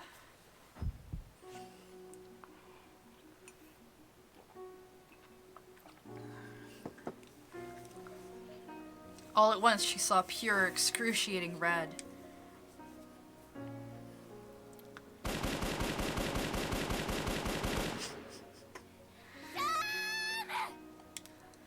I like that the chat just keeps saying that the roof is lava. Violent emotion surged through her as she cut loose with a wild barrage. It was the first time since she first picked up a gun that she'd fired without certainty that she'd hit her mark. The bullets found their marks, and several of Sadaka's men fell dead, but how many moments had this bought Siam? Sadaka had vanished toward the rear of the train, carrying the case with her. Cannon didn't even consider following her. Instead, dumbstruck, she dropped to her knees beside her mentor. Her mind couldn't process the situation. Just like a newly hatched chick, Siam told her with the faintest of smiles. No. She shook her head, not wanting to hear what he would say. I've taken my death wound. You can see that. His voice was calm. She stared at him, silently pleading. No. She kept shaking her head slowly, inwardly imploring him not to die, but unable to put her plea into words. Siam stirred. His consciousness was fading from blood loss, but the face before him was one he recognized. He shook himself back to awareness, recalling the young girl he'd found 2 years before. The memory hardly seemed real. Those days of mundane, everyday life hadn't really been his to live. Need to accept this. No, I can't. I won't! She knelt, still shaking her head as Siam calmly told her what had happened. Sadaka had betrayed them. She had stabbed him and had stolen the case with the bioweapon. The train would soon be derailed and destroyed. The train crew and passengers had been murdered, though there might still be a few alive. They'd failed miserably, and the situation was only getting worse. Sadaka was getting away. I don't care about Sadaka, Cannon wailed. We need to get you medical attention. If we can just stop the bleeding, we can still... That'd be a waste of time. There are other things you need to do. Open your eyes, Kanon. There's nothing special about this. Me and her were soldiers. Nothing more. Soldiers toss away their humanity. Soldiers get shot. Did I ever teach you to seek some meaning in that? No, you're wrong. You're not like her, Siam. I don't know what she's like. I don't want to know. But you're different. You're a good person. Maybe you can be cold, but you're not a monster like her. He had no response to that. Wasn't he a monster? Well, perhaps not. He had recovered enough emotion to feel guilt at what she said, at least. Though that hardly made him human. You need to focus, Kanon. Assess the situation and form a plan of action. Remember, our job is to get that case back, stop this train, and eradicate the Uwa virus. It wasn't fair. He knew how to press her buttons. Eradicate the Uwa virus. The very words that would transform Kanon from girl to soldier. Kanon, tell me what happened at the head of the train. We took down all the guards. The engineer was one of the women's companions. And he wrecked the control panel, so now we can't use it to stop the train. We'll have to destroy the engine room itself, or maybe use the brakes on each of the individual cars. Were there any other survivors? Nobody headed the secure freight car. The only ones alive are you and me. Good. I'll stop the train and you go after her. No discussion. Kanon held her breath. Leaving Siam here, wounded as he was tantamount to letting him die. And why should he worry about stopping the train when there were the only passengers still alive? Kanon couldn't imagine leaving him to spending his final moments alone. Kanon, look around. How many survivors? The soldier's edge wiped away her sentimentality. Tell me, Kanon, how many are there? She lifted her downcast eyes. In all their time together, he had never once relied on her exceptional nature. He had never shunned her for being different, always accepted her together with her curse, her gift. Now he needed her help. There are 3, she said, gazing around, reading the colors of the fallen. Only 3 people alive. Only 3? Yes, only 3. Amidst the sea of blood that surrounded them, 3 of the passengers still clung to life. Yes, that's right, she said. She doubted they had any chance of survival. Even with medical care, probably none of them would make it. But that wasn't how Siam saw things, or how he wanted her to see it. No, she corrected herself. There are 3 whole people we can save. At that, he nodded, and maybe just a little, he smiled. I'll handle the train. I'll undo the couplings so that we're able to apply the brakes. I'm pretty sure I've still got enough strength to pull that off. Your job is going to be a bit more difficult. I know, but I'll be right back. Her voice, her emotions, under control at last. She was the consummate warrior now, just like he trained her to be. You were victimized, your past stolen from you by war. She was defeated, her past swallowed up by power struggles beyond her control. Your paths as warriors began in similar places, but you have walked them in different ways. Siam's gun slid from his hand. It seemed in that moment like a symbol of his life. A hard and deadly weapon, a killer of many now abandoned. Soldiers born of destruction make hatred into a weapon, Siam said. That's what made her and me so empty inside. The hatred just burns inside until all else is burned out. Do you remember what I told you? I do. You said the hatred must never be used as a means of fighting back. Even if the power it gave you let you destroy your opponent, if you cultivated such power, it would destroy you too in the end. Well done, he thought. Perhaps he really had managed to pass on all that he could. His lips curled into the ghost of a smile. He'd once said that death was the great equalizer, that it came the same for everyone, no matter who they were. Now Siam's time had come, and Kanon realized with a sudden and surprisingly calm that she'd accepted it. My last request, he said. Don't let Sadaka get away, and save whatever lives you can. Yes. Good fortune to you, Siam. There was no grieving. They simply parted ways, each reflecting on the past 2 years and needing nothing more than that.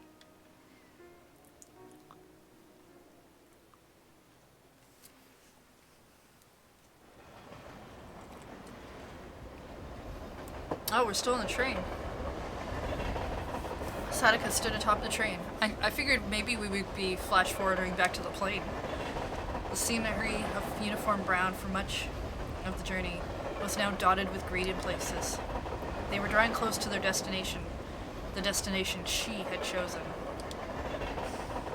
Very shortly, the train's usefulness would come to an end. There were less than 2 minutes to go before the rendezvous with the Black Hawk. That's an assault helicopter manufactured by Sikorsky Aircraft.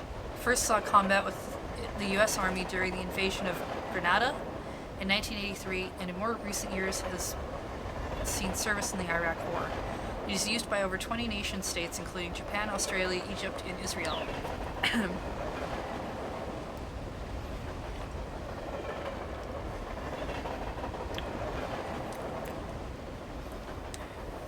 Sadaka carried the case in her left hand, handcuffed to her wrist, and gripped her gun in her right.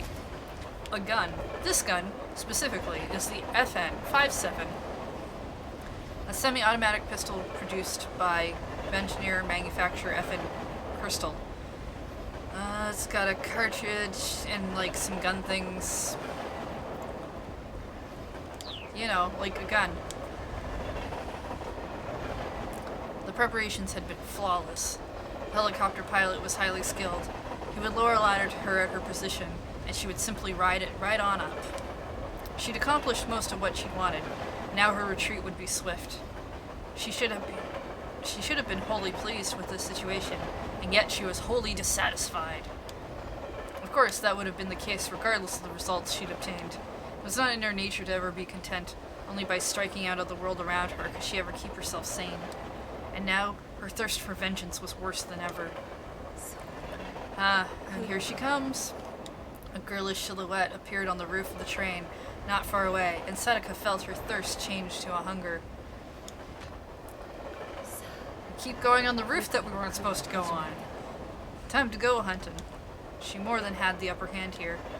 If she were to go down, the case would fall down with her. And if the case were damaged, the virus would very likely be released. Which meant that the little lady couldn't shoot at her until she got the case away, whereas Sadako was free to unload on her as much as she wanted. The kill was certain to be hers. How could she help but smile? She'd stolen the Ua, stood at both sides of an international conflict, and would soon eliminate the last witness to her scheme. It had been quite some time since she'd last scored such a coup. I suppose I owe the little lady a little thanks for contributing to my success. Her target was 3 cars away. Knowing her pistol's effective range, Sadaka gave herself an 80% chance of hitting. If cannon had been 1 car closer, it would have been 100%. And since it wasn't like the girl could fly, she had no hope of escaping certain death. Sadaka aimed at the train car's roof just in front of Cannon's feet. Time for a little intimidation. Let's show this upstart what real skill looks like. She needs to understand that a step closer to me is a step into certain death. Alright, little lady, let's see how well you dance. Oh man, a rhythm game on top of a train. Sam struggled to his feet. He had a final job to do. There were 6 meters and a door between him and the coupling that linked this car to the next. Easy enough under ordinary circumstances. Once he undid the coupling, the automatic air brake would kick in and stop the rear section of the train. A style of brake used by railway cars that utilizes air pressure. All the train cars include sections of a brake pipe, linked to each other down the center of the train's undercarriage. The brakes on the cars are structured so that they activate when air is removed from the pipe. If 2 cars become separated, this releases the air, causing the brakes to kick in automatically. Train fact. Fruit. The distance seemed vast. How much time was it going to take him to do something as simple as waking up in the morning and washing his face? It was just altogether too long and treacherous a journey. A journey that would use up all that remained of his life. So they still haven't disappeared on me. Muddied memories played in his mind like scenes from an old movie. There was a time when I saw hope in a girl who made nihilism her reason to live. After that, I found hope in another girl's weakness as she clung to her desire to live. The hope Sadaka brought had been like opium, a drug he took to coax himself into thinking his actions were for the best. Somehow at the time he'd never realized his mistake. And then there was Cannon, a victim of war. She'd given him a kind of hope that brought all his own pain sharply into focus. Even at death's door, she thought nothing of dying, only wanting to live a life of meaning. He had no doubt now which kind of hope was the better one, but he still remembered both, just as he remembered the faith that had been driven him long before he met either girl. Oh, that had driven him. Yeah, okay. That was decades ago now. How naive he had been, an unsophisticated firebrand clinging to blind belief. Well, sometimes you need something to believe in. 3 wounded passengers, 3 people to save. The thought drove him on. 2 years earlier, he'd been unable to save anyone. He had been nothing but a killer. Did that make him a hypocrite now? Perhaps, but if so, for once he could accept his own hypocrisy. Siam blinked. His eyesight was failing. Maybe it was the light of the train that had blinded him. He was paying at last for the sin of casting aside his beliefs so long ago.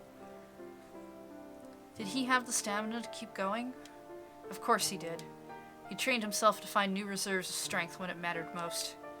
War was always like this. After the mind and the body had given out, a true soldier would forge onward on spirit alone, like a servant of the dead.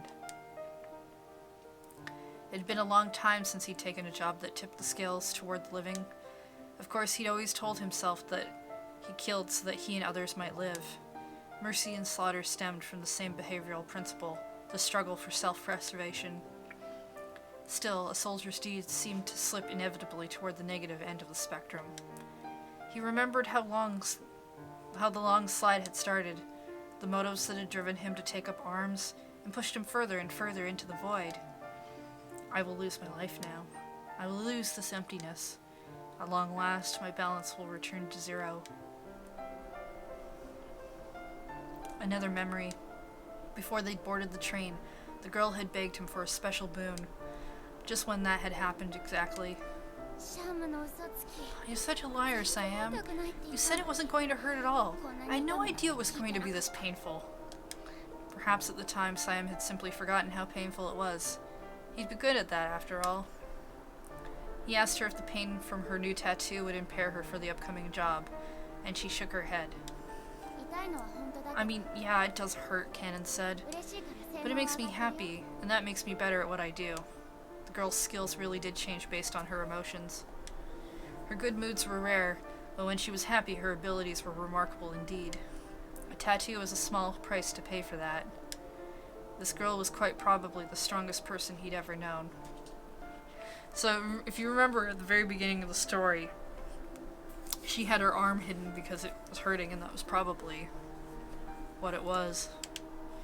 Meeting her was an honor for him in a way. Even while her training made her into a soldier, she never truly let go of her feelings. Maybe she'd been a free spirit the whole time, or maybe her feelings are what helped her through in part. It didn't matter which it was. This shows that we're family, Siam.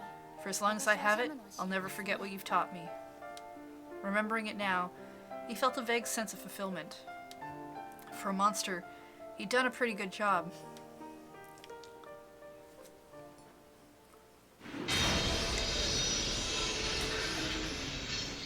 Oh, well, he got the train decoupled.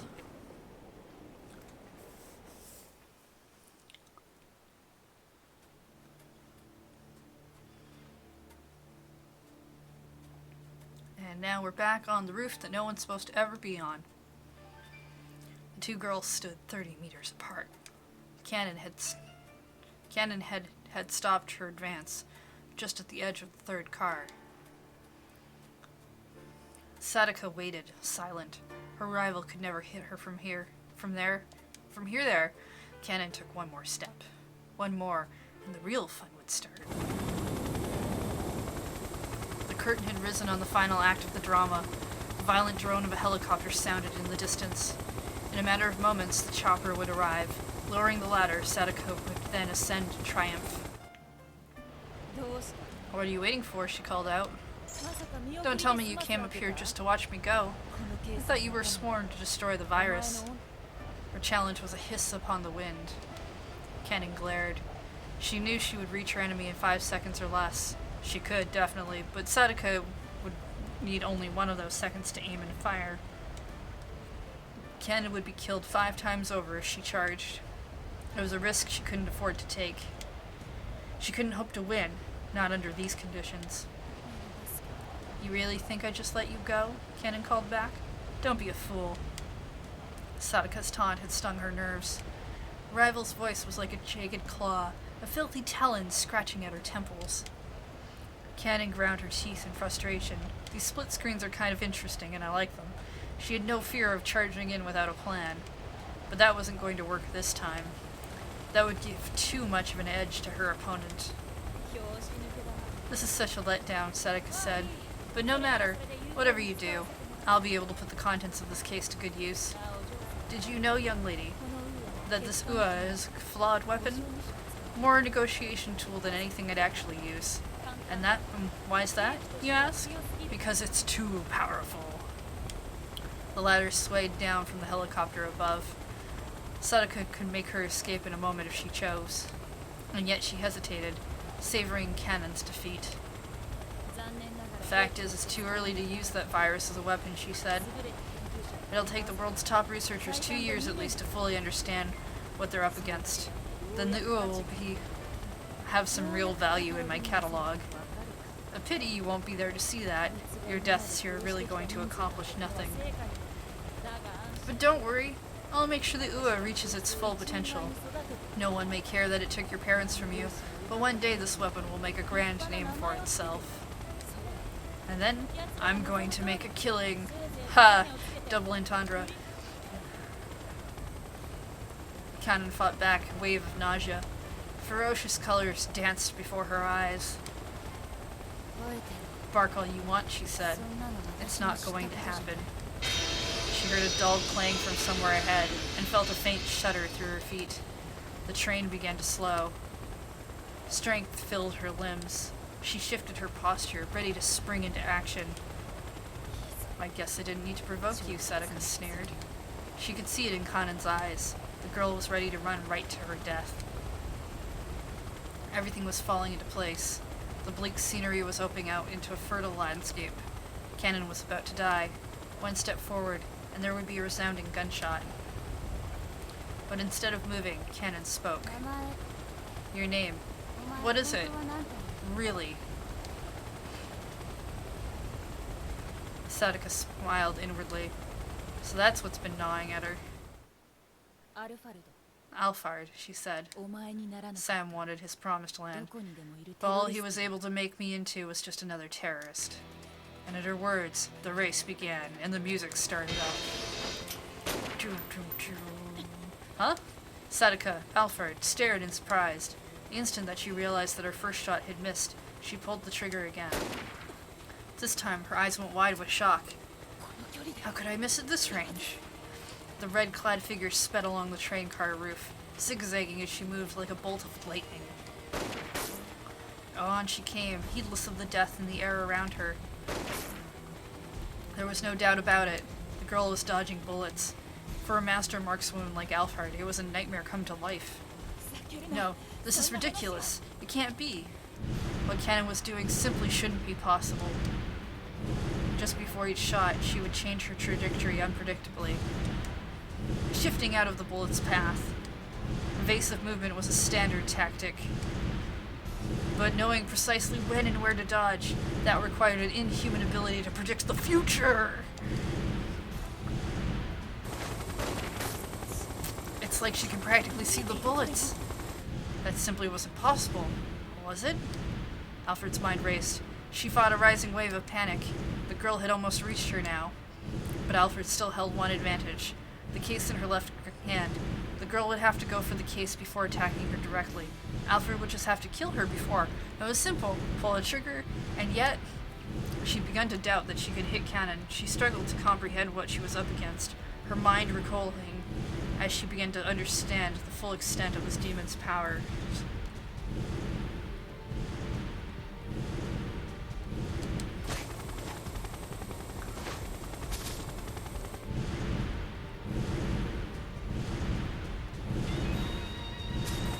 I'm pretty sure synesthesia can't make you slow down time, or make you see the future, or help you dodge bullets. But being an anime definitely can't do all of those things. You don't really think I can see the bullets, do you? Her voice was like the whispers of the devil himself, speaking what was in Alfred's mind. She fixed her opponent with a victorious stare.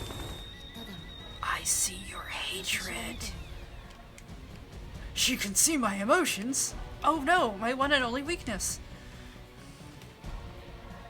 Of course, this girl could discern emotions, like they were colors. She wasn't looking at the bullets or even at Alfred's movements. She was reading her enemy's expectations.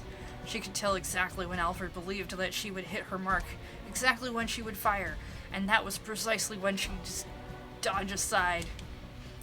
So long as the foe had human emotions, this girl could predict what that foe would do in an instant before it happened. That was it. Cannon was all confidence. She was closing in for the kill. Of course, Alfred laughed. The only way to ruin her enemy's predictions was to do something wholly unpredictable.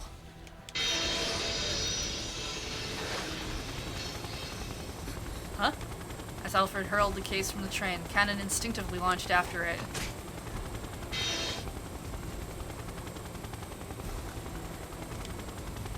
I mean, I guess she'd have to if she was gonna stop all of the stuff from happening. This is gonna hurt, though. Realizing she'd been baited even as she was tumbling through the air, Cannon clutched the case to her chest and rolled to face her foe, reflexively bringing her gun to bear.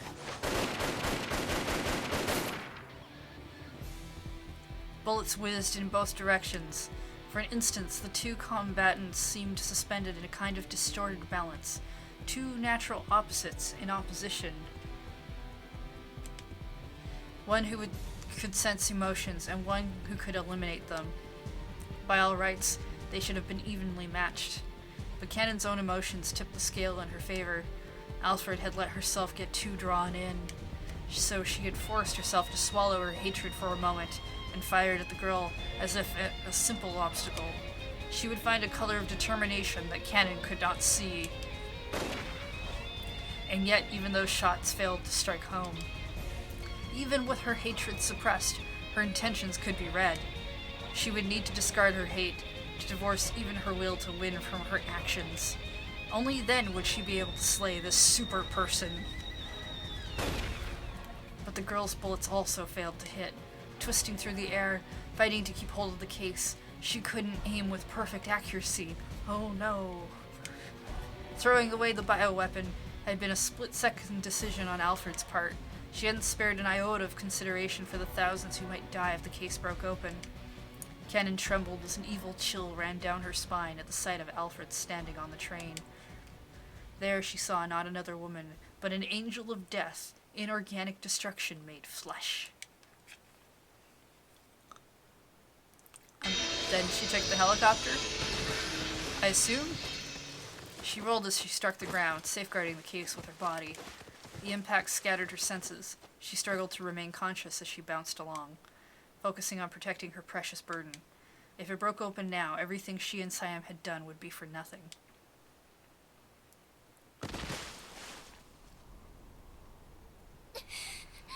At last she slid to a stop and lay there panting with exertion.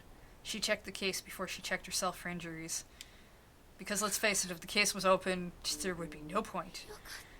I did it. The case was intact. Next, following standard protocol, she began assessing her own scrapes and bruises. The train! Does it explode? No explosion. The grating screech of brakes filled the air. The wheels threw up a shower of sparks along the rails as the train receded. Already the last battlefield they had shared was withdrawing into the unreachable.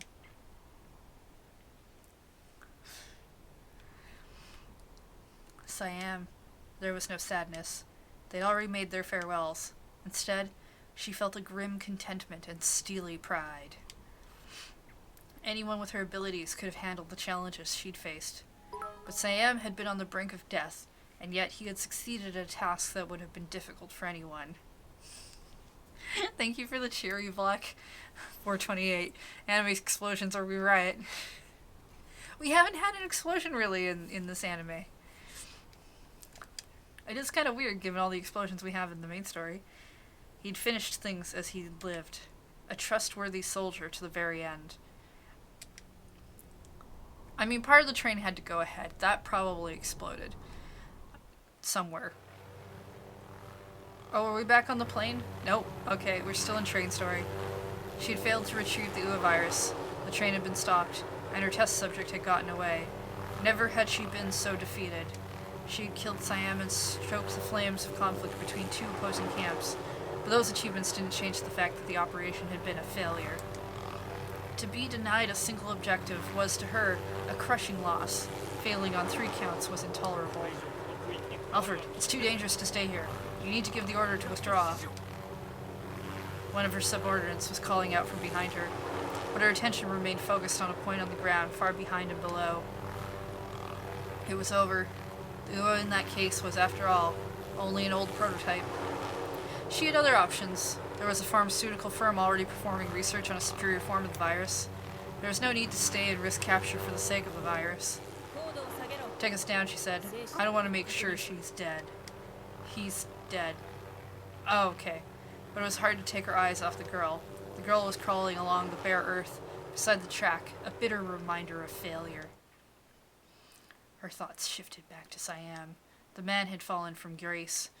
In the 11th hour, he seemed to have embraced that saying from the Quran, that for whosoever killeth a human being, it shall be as if they had killed all mankind. I read that recently, actually. The central religious text of Islam, consisting of 114 chapters, also frequently romanized as Quran in English. It is the most important source of Islamic law, taken as the revelations of Allah to the Prophet Muhammad, compiled by his companions after his death.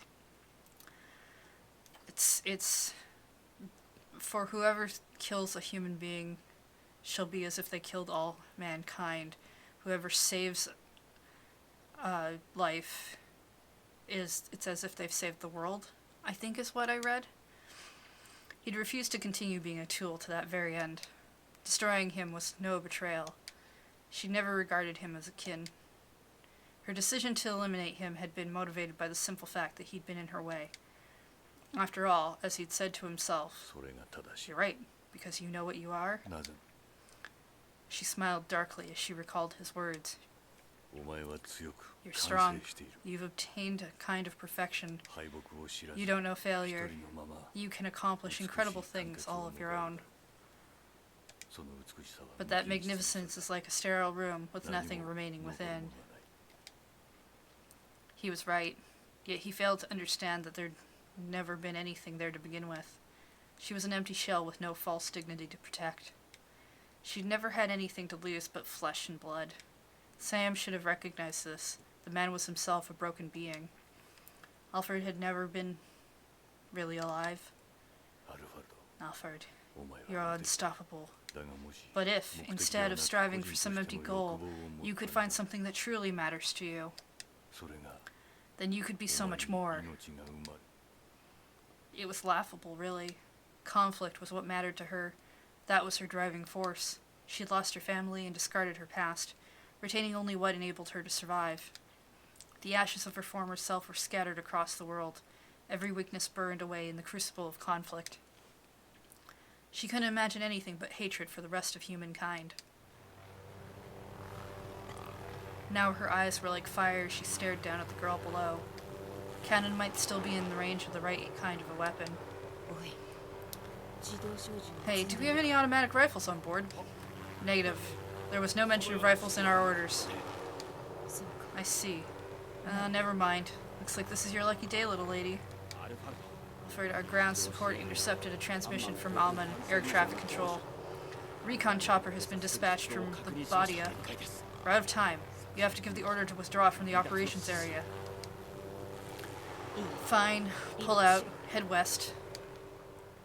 The helicopter circled around and headed westward, passing directly over the girl beside the tracks. As it did, Alfred and Cannon exchanged a silent stare. Boss, you should get that looked at. Ah, yes, of course.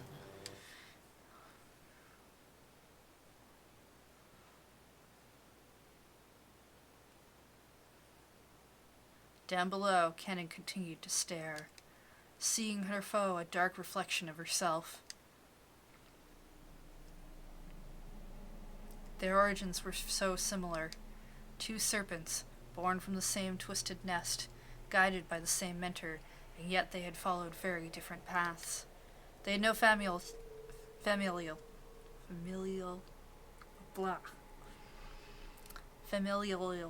nope, not doing it. They had no family ties, yet they were sisters all the same, bound by a fate thicker than any blood.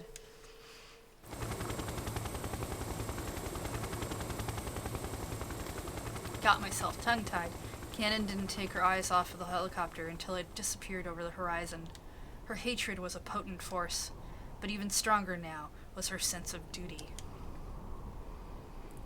She would stop that terrorist. The girl who had possessed no goals had finally found a sense of determination born within her.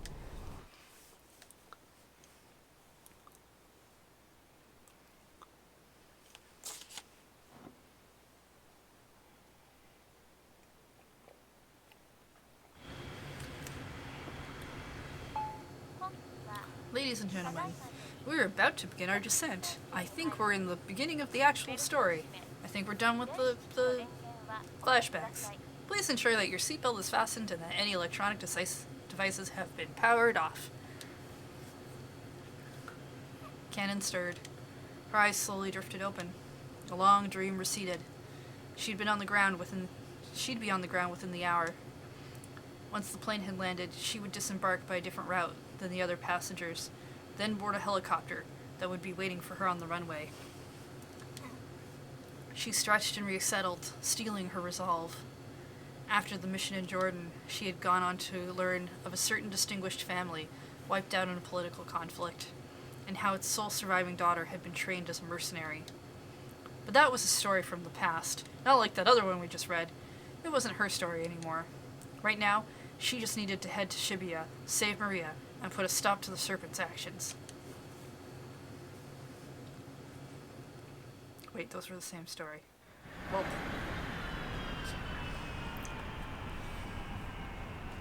April 28th, 7:57 p.m. Maria. She resisted the urge to hurry to her destination. Taking out her cell phone, she dialed up Maria's number.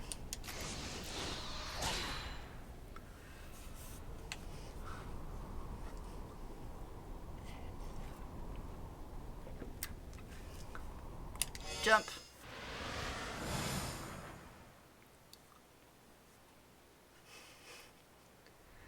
Where does this jump to exactly? Abruptly, Maria's cell phone rang in Stanley's pocket. Ah, okay, that makes sense. That's right, meant to leave this back to you.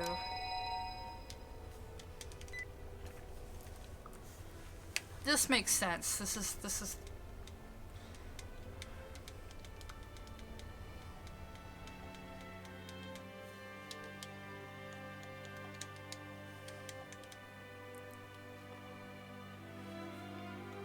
Alright, then we jump back to our story.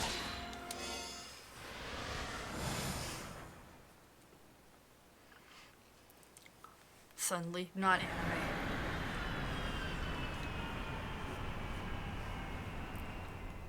But back to being anime. Maria.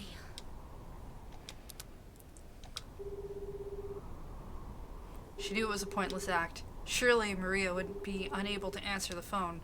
Still, she couldn't resist the urge to try. Huh? What? Incredibly, the call connected.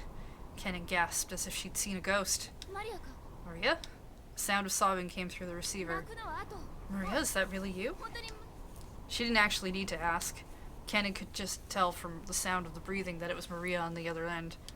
She felt a rush of joy. She wasn't too late after all. Oh, thank goodness. Oh, thank goodness. Maria's voice was happy. Her tears were tears of joy. Cannon let out a strained laugh. feeling that their positions had been strangely reversed. Maria had been concerned for her well-being. She heard in her happy sobs the sound of a dear friend who had somehow survived a very long and harrowing day. Maria proceeded to put Cannon on the phone with a man named Jack Stanley, a U.S. operative who had helped to keep Maria safe.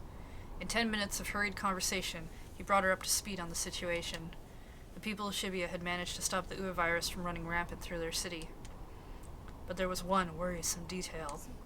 The CIA took Alfred into custody. It was Stanley's superior, Gordon, who had escorted Alfred away. Cannon recognized the name. She was certain that Gordon was one of the Serpent's collaborators. Extraditing her to the U.S., Cannon asked, unofficially, with no due process. She was appalled at the naivety of Japanese police. They hadn't arrested the terrorist, they had merely taken her into custody. Thanks to Gordon's intervention, Alfred's whereabouts were now unknown. It would be extremely difficult to track her down. Still, I bought myself an hour this morning that she wasn't expecting. She allowed herself a cautious smile. If Gordon was acting on his own, he'd have to use the airport. She probably had about 30 minutes left to act. For an ordinary person, that would be a hopeless situation. But Cannon was not an ordinary person. No, we saw earlier in a different story, she was called a super person. At a facility with this many people, this many colors, the color of danger would stand out clear as day. All right, she said, once Maria was back on the line. Leave the rest to me. Once this is all over, I'll head right over to see you. She hung up the phone. Her anxious pacing had ceased, stilled by her steely determination to confront her enemy at last.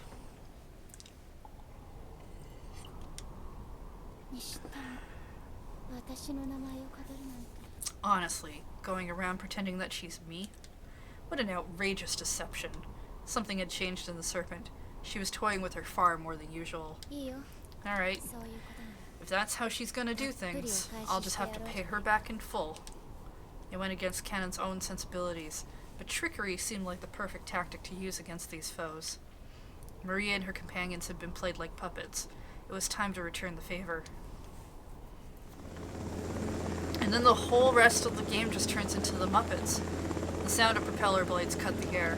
Voices were barely audible, but beneath the roar as the craft prepared for takeoff. Excuse me, miss. Might you be Miss Cannon? The agent, obviously last-minute deployment, looked like a nervous wreck. His scent was startlingly harmless. He hardly seemed suited for the job. That's right. Are we ready to go? Yes, of course. I'm ready to fly, miss. Is this your first time doing this sort of thing? Yes. My first mission. Thank you, miss. She decided to ignore his bumbling. Her first impulse was just to kick the stolt, but obviously that wouldn't do. Since befriending Maria, she'd become far less inclined to casually strike out at fools who got in her way. Do you have my firearms ready? She asked. Right, okay, the guns. They've been prepared for you, of course, but... how do I put this? Cannon stared at him. Is there a problem? She asked. It's kind of difficult to say. The situation, you see, just a little earlier, I heard that it was all cleanly resolved. She held her tongue, all part of the act. Resolved?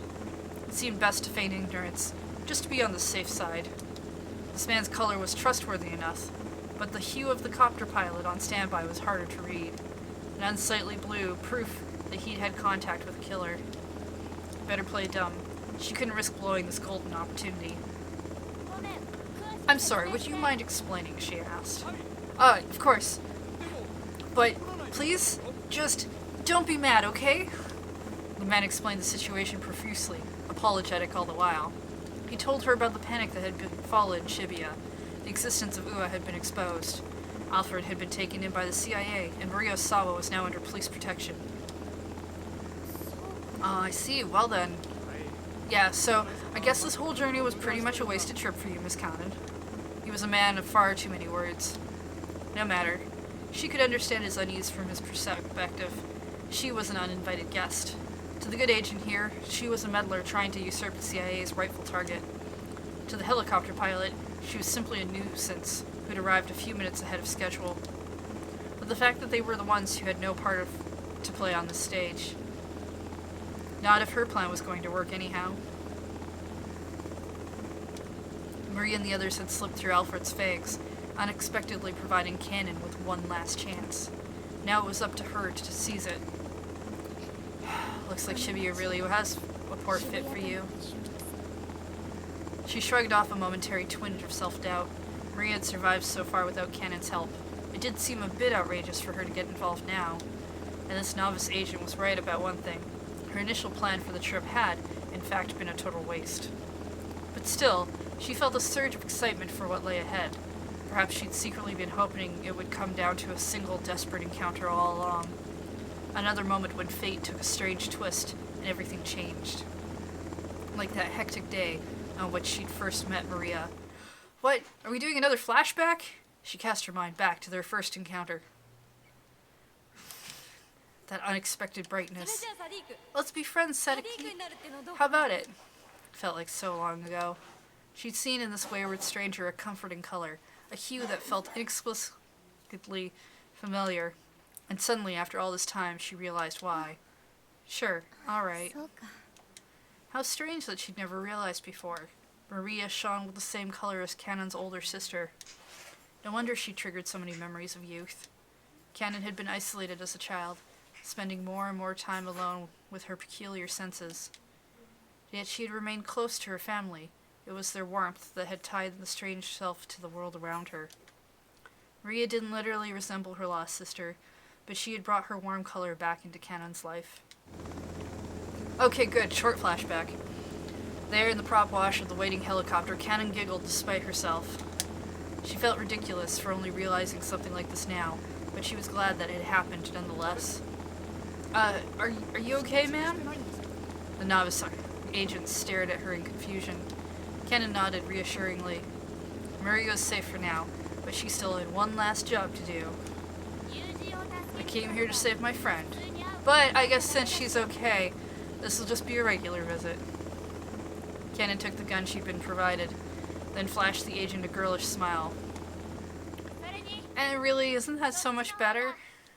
Turning away from the hired chopper, she headed out for the main concourse like an ordinary tourist.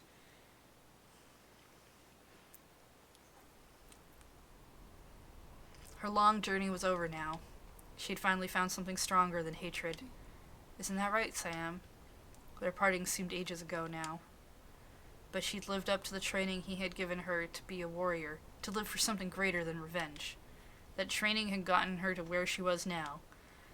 She would not be something hollow like the serpent. She would hold her head high, strive to meet Sam's ideal, and fight for her future. We have one last game to play, Alfred. My old rival. Let's see which of us snakes will survive in the end. She had come to protect Maria, the friend who'd showed her how to hope again. Now it was time for a final showdown. It was time to make that hope a reality.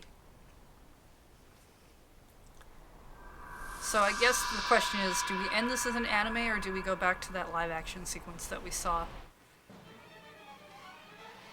Or do we just get credits? I guess we just get credits.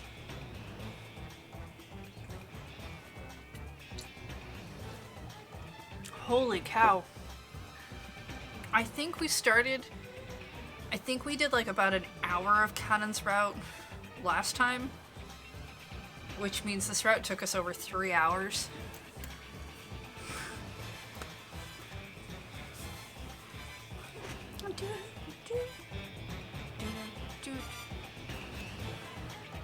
The music in this game is real good, though. How are we holding up, chat? All type moon staff. Did the playtesting. All of them. Every single one of them. A tattoo design guy? I mean, somebody had to design it. Background artwork, setting research,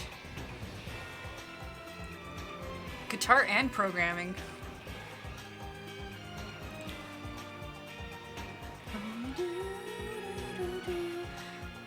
There's been some like Ace Attorney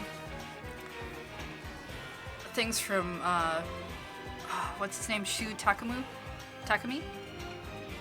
about how big their staff was for the first Ace Attorney game, and it was like 6 or 7 people, and he had to do all the timing for the sounds, and just like a whole bunch of other stuff that seems weird for someone who does writing. Oh! That's okay. The Type Moon symbol they showed there was what they put on the back of that laptop that she was working on. That's pretty funny.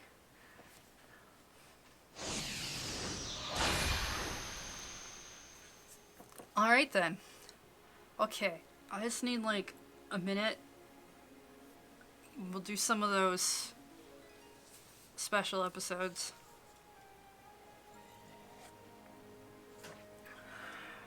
Because we still have about 40 minutes. Ugh, so much reading.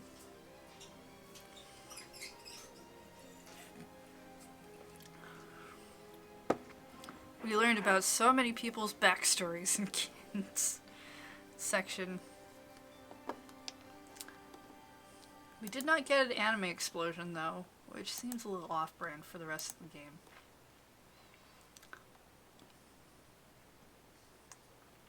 Alright, so there's 10 or 11.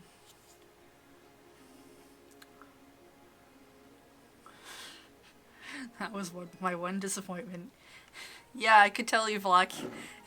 You were definitely cheering for those explosions.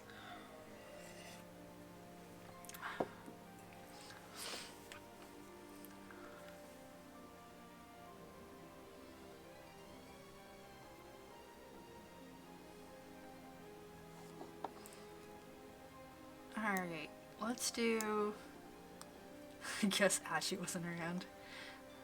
He was definitely around for, I felt like, the majority of the explosions, didn't it?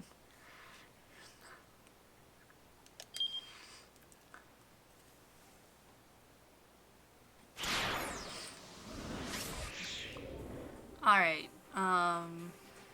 main story.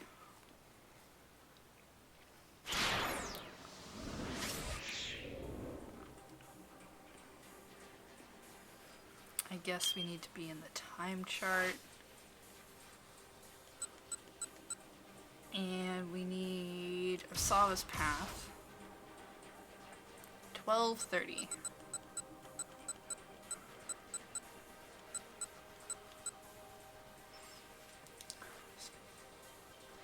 When a screen shows a close-up shot of Tanaka's hand in a wet rubber glove, wait a couple of minutes and the image will reveal a hidden set of controller inputs. And then you hit those inputs and you unlock the special episode. Okay.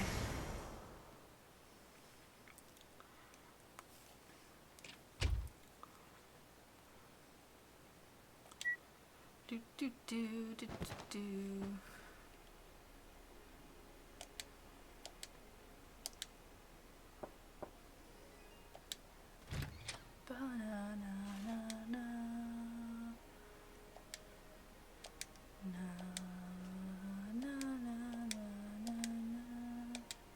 Okay, here we are. Close up. So if I just wait a couple minutes, hidden set of controller inputs show up. I wonder if I can push these without waiting for them.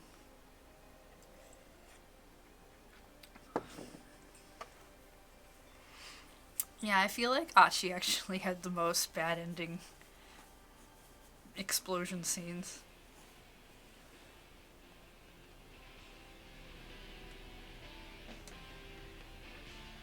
I do wish this game had like some sort of control so I could like move the sound effects down and maybe move the music up.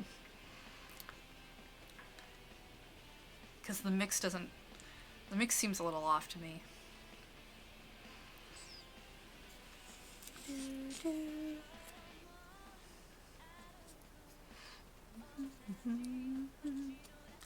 Gotta play the waiting game. Do do do do do do do do. Other than Achi, I think probably the other one who got exploded the most would have been the police officer, the detective. I feel like he got exploded a lot too. Maybe the others not so much. Cannon was definitely there most of the time, getting into trouble, watching things explode.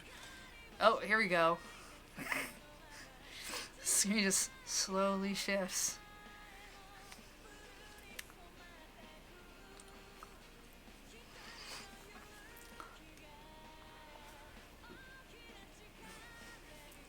And we get a little ball. This kind of reminds me of those, some of the point and click adventure games have things like this where you wait in a room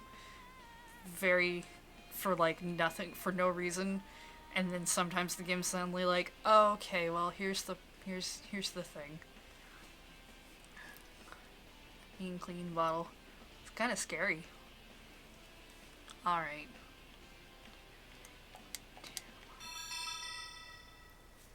I wonder if I can do that without that. Yoshio Kajiwara. I do like him. Banana Man. Kajiwara looked across the interrogation room table at the robbery suspect who sat opposite. I mean, I don't know that you need to say that. It's twice. Please, the detective said. All I ask is that you tell me what you know. It's an angry cousin of Cliffy. What's in it for me if I do? The suspect leaned back in his seat and crossed his arms, a smug look on his face. A casual observer glancing in at the door would have had trouble deciding who was interrogating whom. A less experienced detective would probably have blown a fuse. What's in it for you, Kajiwara remained as detached as ever. Oh, please offer him a banana.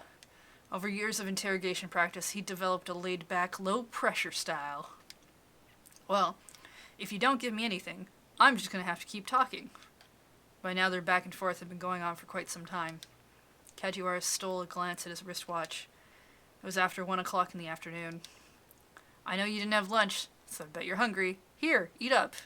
The detective produced a deep-fried curry bun from his pocket and disappointed Heather, who wanted him to offer a banana. The man eyed it dubiously.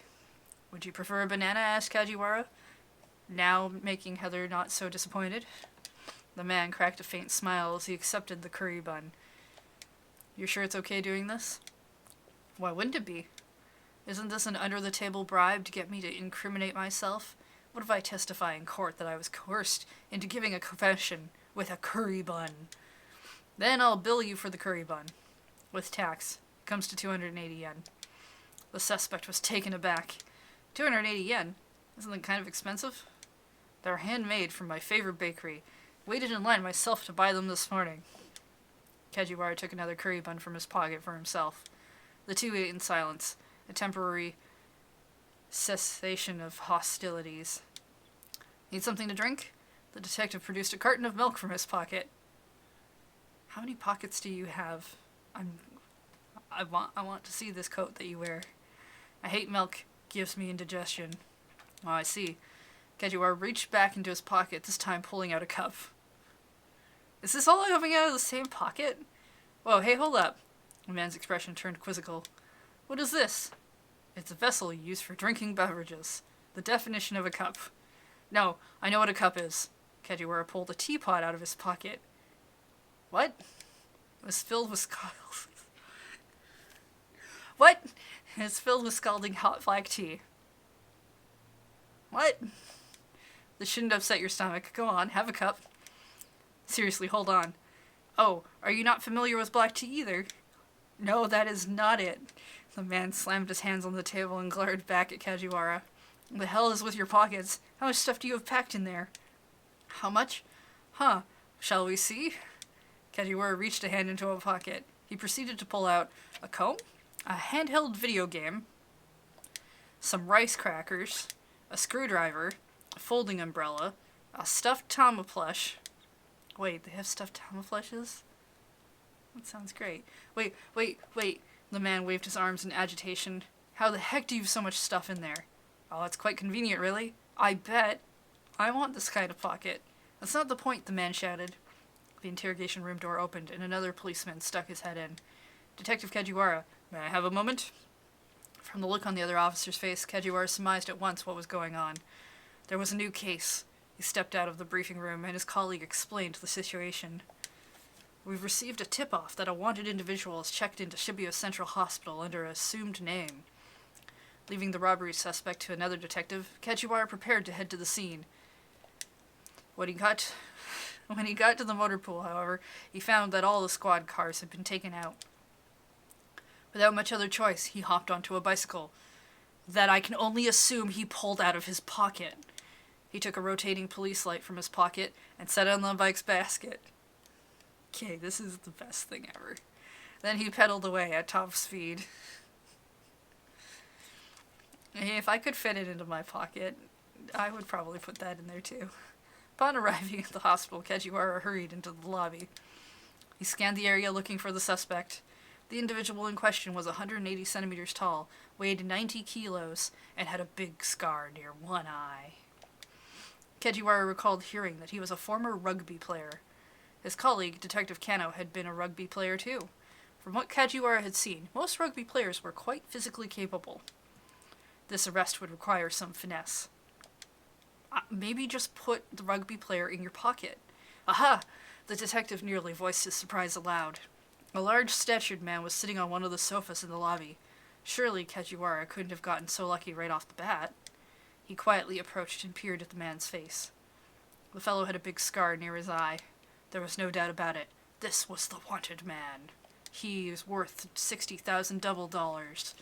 Excuse me, Kajiwara said calmly.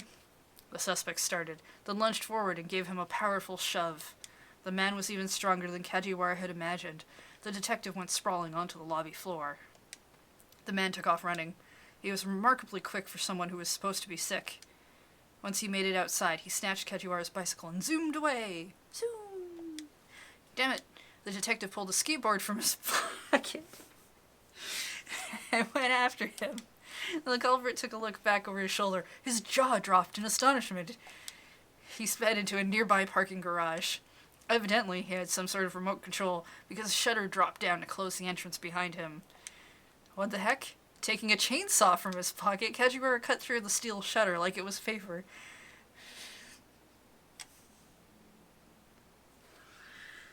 When he stepped inside, he saw that the suspect was taking the elevator to the rooftop. By the time Kajiwara reached the rooftop himself, the man had hopped over the guard fence and leapt to the building next door. The crook grinned at him, his face flushed with triumph. And then, you pull out a glider?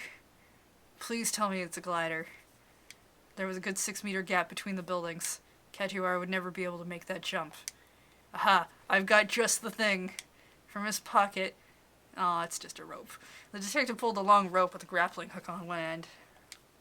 Hurling the hook with all of his strength, he hooked it onto the fence of the adjoining building.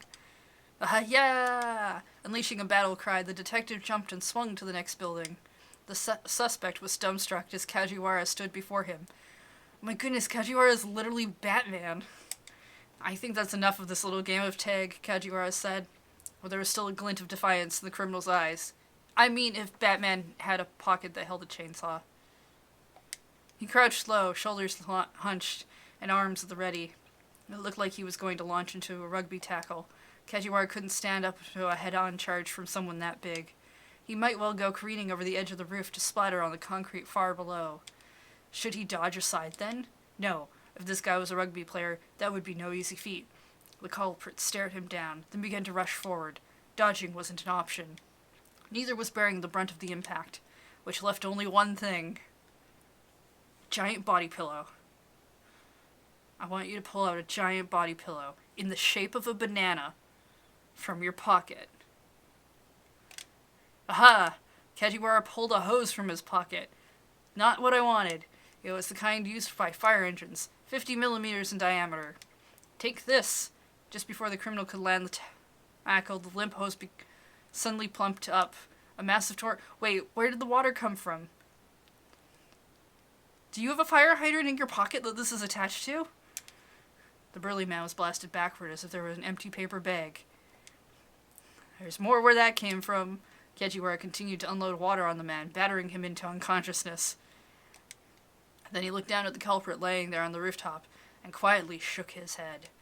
If you hadn't tried to resist, none of this would have been necessary. Kajiwara himself was drenched head to toe with water. He reached into his pocket for his handkerchief. His hand stopped. Kajiwara sighed and shook his head. Of all the days to forget his handkerchief.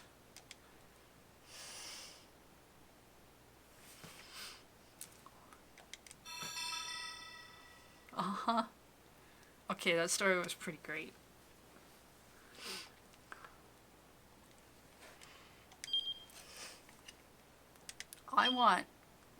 I don't even want pockets that are that good. I just want some decent pockets.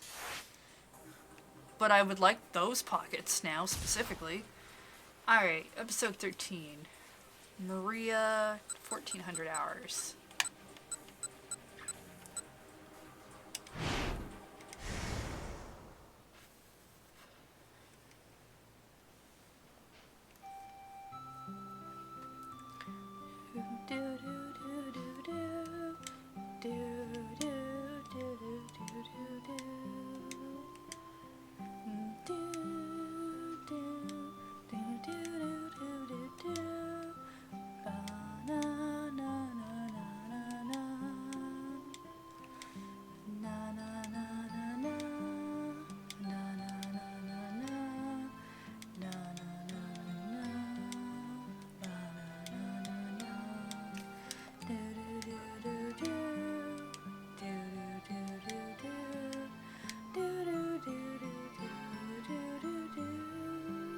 Gotta deal with it yourself.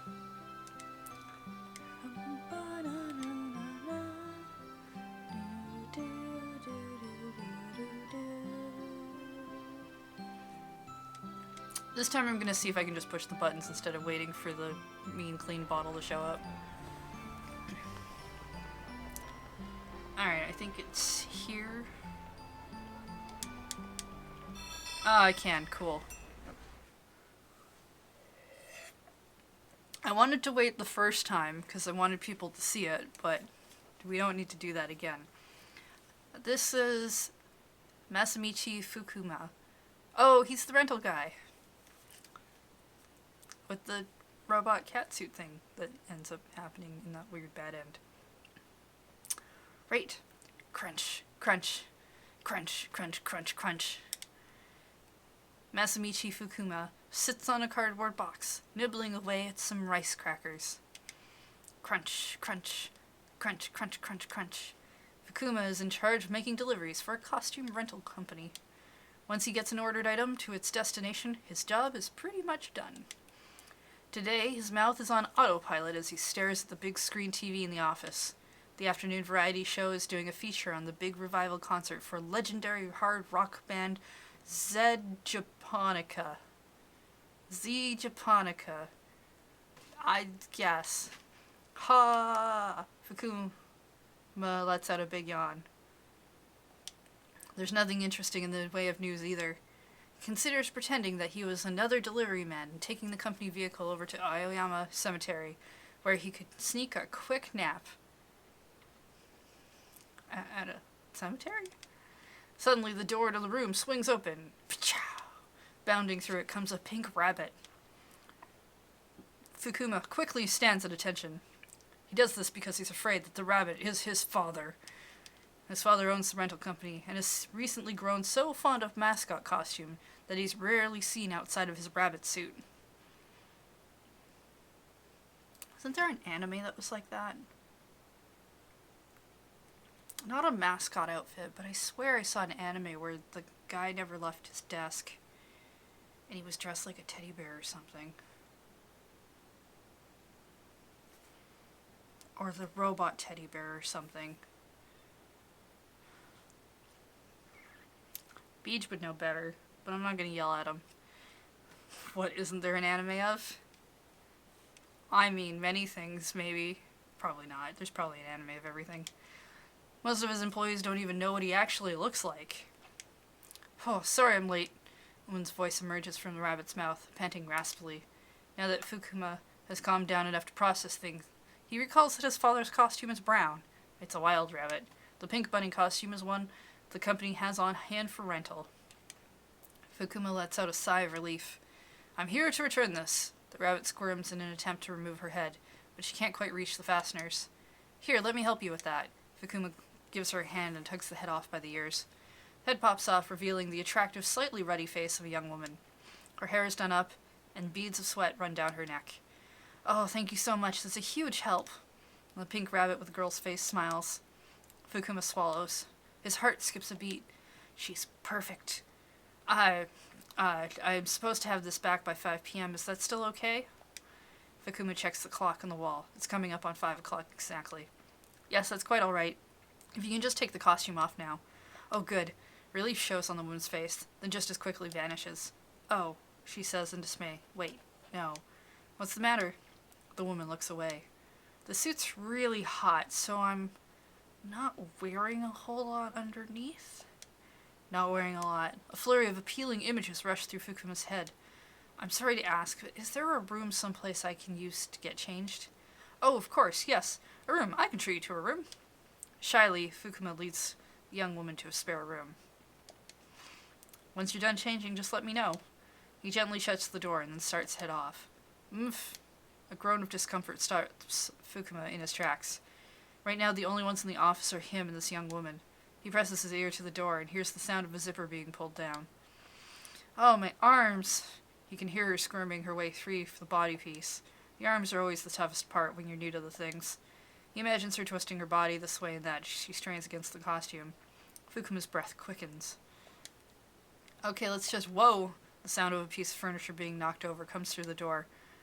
Are you alright, miss? Fukuma calls out hurriedly. Sorry, I just tripped. Are you hurt? I'm okay. This thing's just really hard to get off. My sweat has the fabric all stuck to my skin. Stuck to her skin with sweat. Such simple words to fiercely entice... Yeah, So, what should I do? She asked meekly. What should I do? What does come next? Fukuma's fantasies run all the more wild. I'm sorry, it's really awkward to have to ask this, but would you mind coming in here? There it is. Her idea, not mine. Yes. Yeah, you guys gonna head in. Carefully, Fukuma opens the door. The woman stands there, the rabbit suit halfway off. Her slender shoulders are exposed beneath her frowning face. He also notices that she's rather well endowed, given her slender frame. Yes, okay. I think the zipper along the back is snagged on the fabric. Give me a hand. Fukuma's voice spikes unintentionally. The woman quickly whirls around. She draws her hands up to her chest. You can't take the eyes off. Hey now, just where are you looking? Eyes? No, not looking at anything. Forces himself to cover his eyes. She's angry. It's okay, he assures her. I know where everything is, even with my eyes closed. Alright, fine. At last, she seems relieved. She turns to face the window again, presenting her back. Okay. You're not looking, are you? No, of course not, he lied. I can see your eyes are open in the reflection of the window. Yep, got me. This time, Fukuma really does close his eyes and begins groping forward in search of the zipper. Watch your hands, just trying to find it. Back's really sensitive. Yep, yeah. Yeah, Oh, it's been years since you had a girlfriend, has it? That's important. You shouldn't do this. He has to calm down. This is work. He needs to be professional.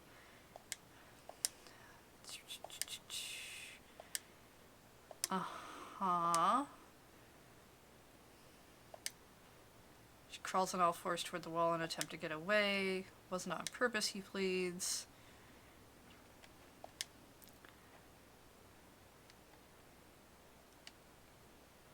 Look, it's totally the zipper's fault.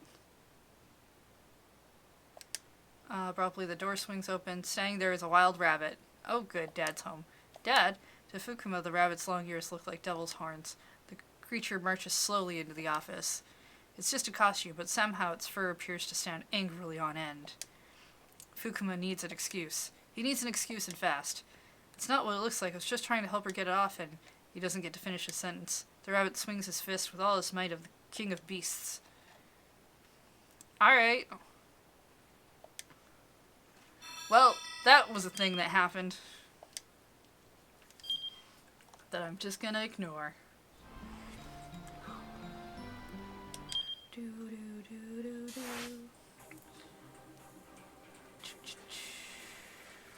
Cano, Cano. 1520.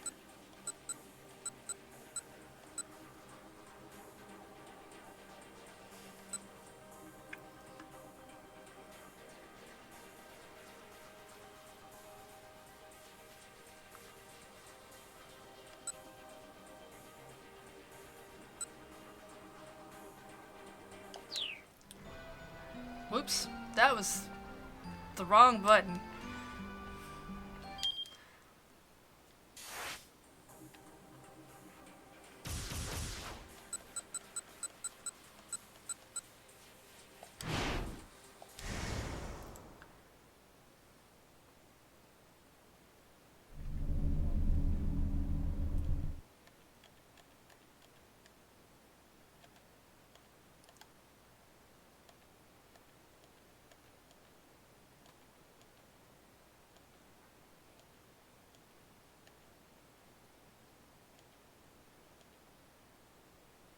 Okay, it's that one.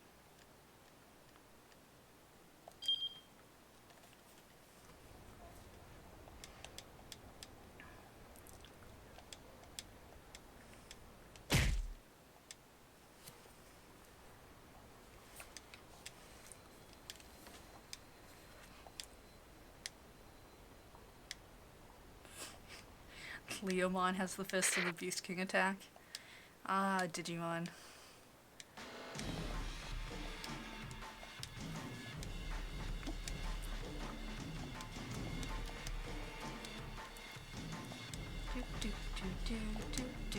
We need a close-up of Cano's torso.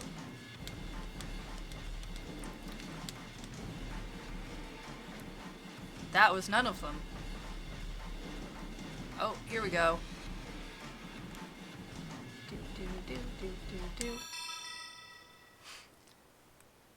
Rumi. Oh, hey. Special episode? This is Kano's fiance? Had they gotten that far? I guess he wanted to. Season 3 was the best season of Digimon. I will respectfully disagree with anyone who says otherwise. That's the one with the main character who makes his own Digimon, right? Was that season 3? I can't remember how the season 3 went. Yes. Okay. Now that was pretty good Digimon. I draw the line at Digimon evolving the humans into the Digimon. That weirds me out a little still. Special episode? I'm not sure I get what you mean by special, but you're not sharing a bunch of half-truths about my daughter with anyone. Oh. The end. Wait. Okay, cool. Well, that's what I like to say, but you've worked too hard to try to find this thing, so it'd be rude to leave you with just that. Thanks, game. My name is Shizuyo Kudo. Rumi is my only daughter. Maybe it's presumptuous of me to brag, but today, let me talk a little bit about her. I won't mince words. Rumi is beautiful. After we walked around Shibuya together today, I feel that more strongly than ever. All the other women out on the street made my Rumi look even more dazzling by comparison. That's how much her good looks stand out in a crowd. There's no end to the trouble that comes your way when you have a daughter that gorgeous. You never know where or when some low-life boyfriend might latch onto her. Still, using the techniques I fostered during my police days, keeping tabs on Rumi's daily activities isn't too difficult. Oh man, Dad, back off. When she heads someplace even slightly dangerous, I make sure to tail her from a distance in order to keep a watchful eye on her. When work doesn't let me do that, I have one of my off-duty colleagues go in my stead. Uh-huh. Let me tell you about what happened one summer several years ago. At the time, Rumi was in high school, and she told me she was going to a fireworks festival with her friends. There were going to be tens of thousands of people at the festival. Tailing her in a crowd that size would be likely impossible.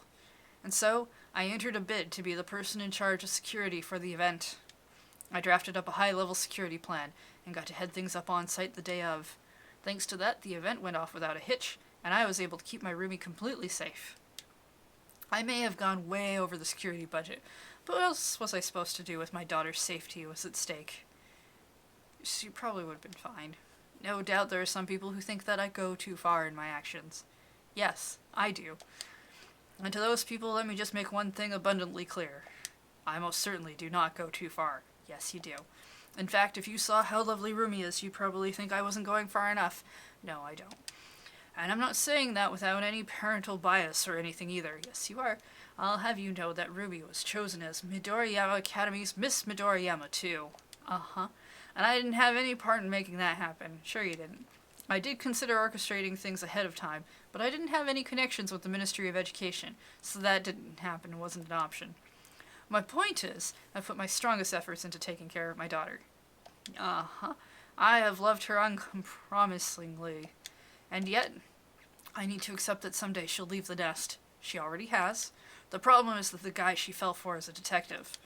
That was my blind spot. I'd never considered that Rumi might fall in love with a detective. Choosing a civil servant as a marriage prospect is all well and good. Still, if he's going to be the civil servant, he should be anything but a detective. Lately, though, my insistence on that point has been starting to waver. After the long years I spent working as a detective, I can tell what my girl's really thinking with every word, every little exchange and expression, and she probably finds it very annoying. Rumi's feelings for her boyfriend are the real deal. She loves him from the bottom of her heart, and he's very dear to her.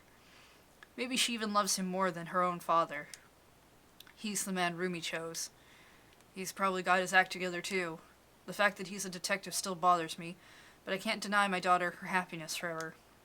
When I think about how she feels, I wonder if I should let her marry him. I think they're going to without your blessing. I mean, to be honest. But I'm a stubborn man. I've been opposed to their getting married this whole time. My body language says it clearly enough. No detectives. I even wrote a sign and I wore it. And if that alone is enough to make a guy back down, well, if that's the case, then good riddance. I can introduce Rumi to a fine civil servant who isn't a detective instead. Maybe in about 10 years or so. Ugh. The end.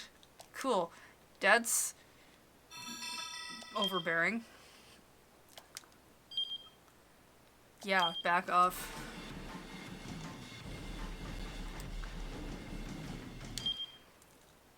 Alright. Oh, episode 15 requires we do... Alright. We need Minorikawa's Path. That's this one. Green Power Ranger. And... Option A needs to be chosen. Seems fine. Okay. Then we need to go to Red Power Ranger. Here.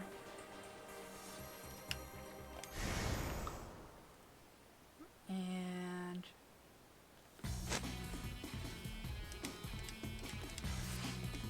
I hope this story is less creepy.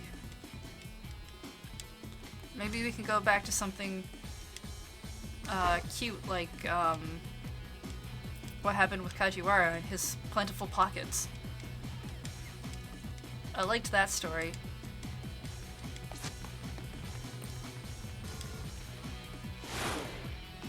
I'm not sure if I liked it more than the food sprites from Italy, though. The food sprites from Italy were pretty good.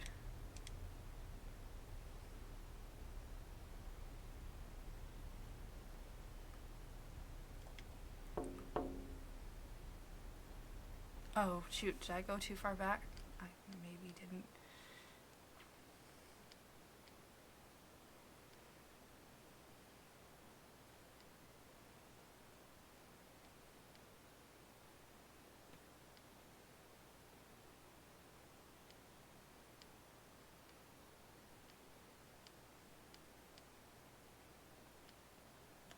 Oh, maybe I didn't.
seems too far ahead. I'm not sure.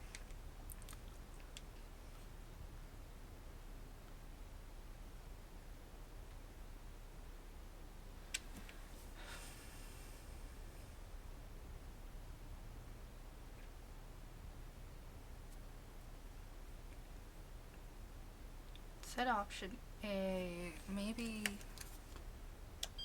that's not.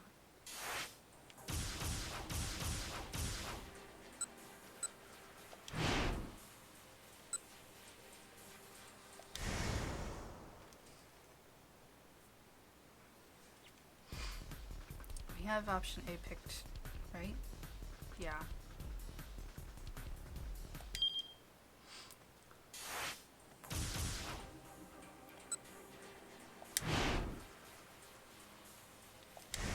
Maybe I just went too far.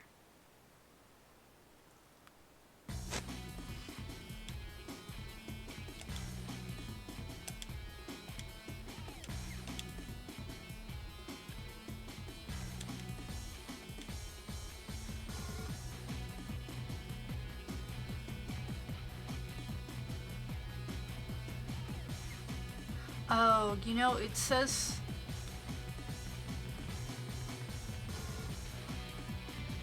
that this leads to a bad ending. To make sure you go back to Minorikawa's path and choose option B to keep the timeline intact. That this might be mixed up.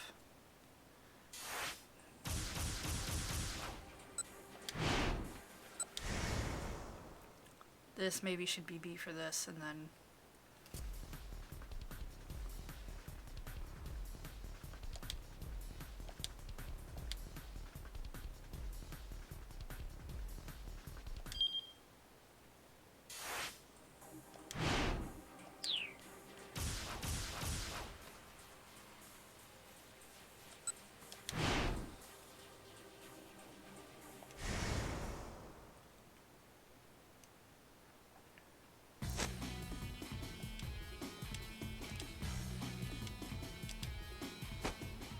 yeah, this makes more sense with what's going on in this walkthrough.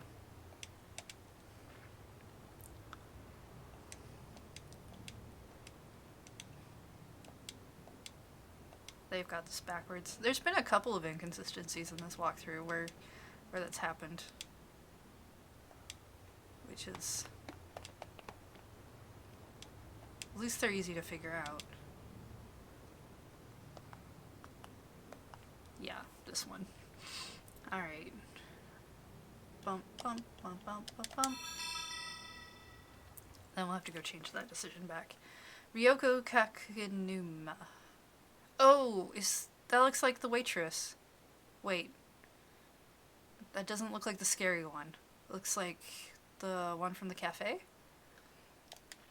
Her name may not ring a bell, but you might recognize her as the one of the waitresses who works at the Cafe La Trek. Aha. Okay. Yeah.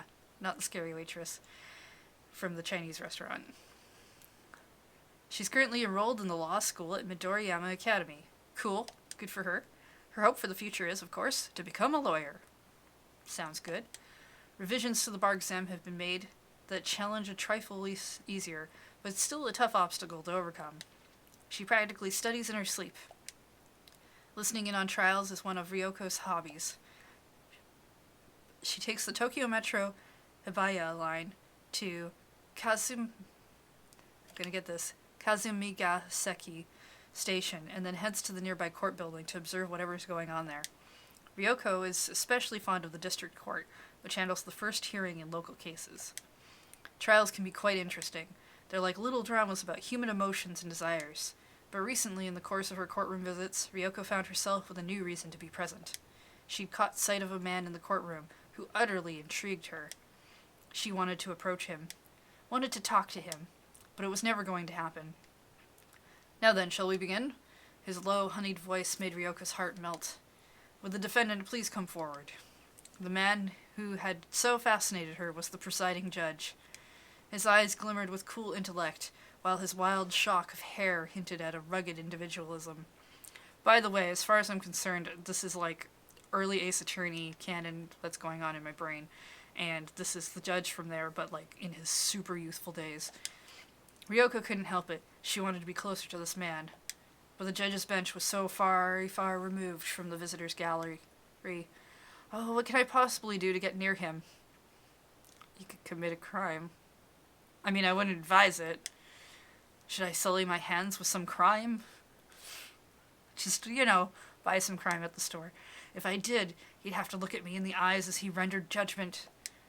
The more absurd Ryoko's fantasies grew, the more the judge consumed her thoughts.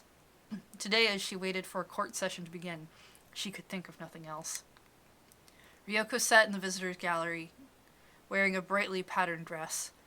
Would he notice and find her change of style appealing?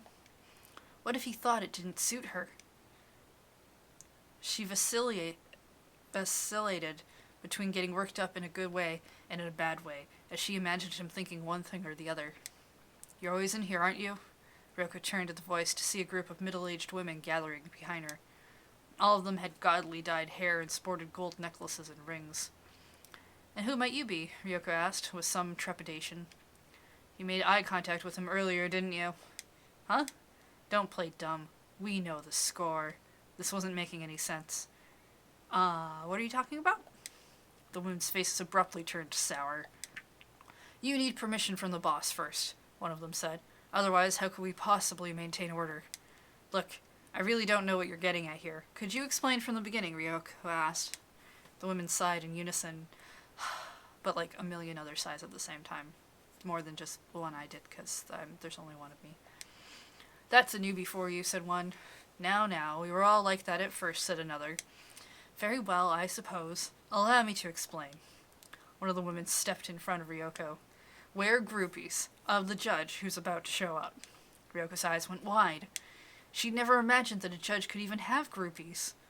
But, the older woman continued, if we simply do as we please, we'll be a nuisance to the poor man, when of course what we want is to be supportive. The other women nodded in agreement. I've seen how this anime works out. Yes, don't make the first move, don't try to give him anything. Just look, but don't make too much eye contact. And no hogging him for yourself. We share him with everybody. That's just the basics of groupism. A normie like you coming along uninvited, well, you'd best take care not to cause trouble. Groupism? Normie? These were clearly jargon, but Ryoko had no idea what they might mean. Hey, are you even listening? One of the women asked. Yes, I am. Just, sorry, I don't really understand the words you're using. Groupism is the practice of helping your fellow groupies. Normies means regular old normal people. Oh, sure, I get it. Ryoko inclined her head. So, what did you want with me? Look, if you're going to be making eyes at that man, you need to be a member. What now? Ryoko may have indulged in some flights of fancy, but she was content simply to look. Being part of some group that came here to obsess over the judge sounded like a total nuisance. I'll pass, thank you. I'm fine just looking at the guy by myself. The older women fiercely narrowed their eyes. I heard that. You just referred to his honor as a guy. I do believe that's a violation of Article 2 of the agreement. The agreement has been violated. Punishment must be meted out. Ryoko recoiled as the other women flew into an uproar. Look, ladies, your weird pact has nothing to do with me. How dare you? As the women stood glaring at each other, court staff and officials began filing into the courtroom. The judge was among them. Rather than cease their bickering, however, both sides elected to escalate. Be quiet, the judge called out angrily. I'll have you all thrown out. But none of the combatants could even hear him over the sound of their own voices. The groupies had launched into a rambling tirade about their way of life, the generation gap, their academic histories, social standings, and stock indices. As a form of argument, it went far beyond unproductive. Ryoko had been pushed to her limits. How about we have him settle this for the matter? She shouted. The other woman abruptly fell silent, taken aback. This is a courtroom. Let's ask the judge to decide who's in the right. Yes, let's interrupt a scheduled court thing for this. Ryoko rushed to the front of the visitors' gallery and called out to the judge. These women are being weird, right? Could I please have an official verdict? The other women were quick to fire back. This young lady is at fault for not knowing her place. We've done nothing wrong. The judge stared at them, his face suddenly a mask of stern deliberation. Ryoko and the others held their breaths. You're both in the wrong. The stern rebuke elicited peals of joy from Yoko and the other women. Hey, more, say something else, please. Oh, please, deliberate some more. All of you behave. The judge's tone was even harsher now, but Ryoko and the others only shrieked more gleefully. Weird. I said misbehave. I said behave. I read that as the wrong person. The judge roared. He hurled the object he'd been carrying at the giddy group in the gallery. Bulky and heavily, it hurtled through the air. Ryoko and the others reached out their arms, each struggling to be the first to get their hands on it. Lunging forward at the last instant, Ryoko landed the catch.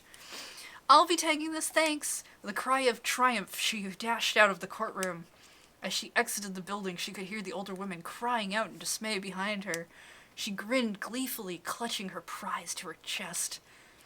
It remains her proudest possession to this day, that judge's personal copy of the Compendium of Laws. The end. Yeah, I want more stories like that, because it's just weird and silly. Oh,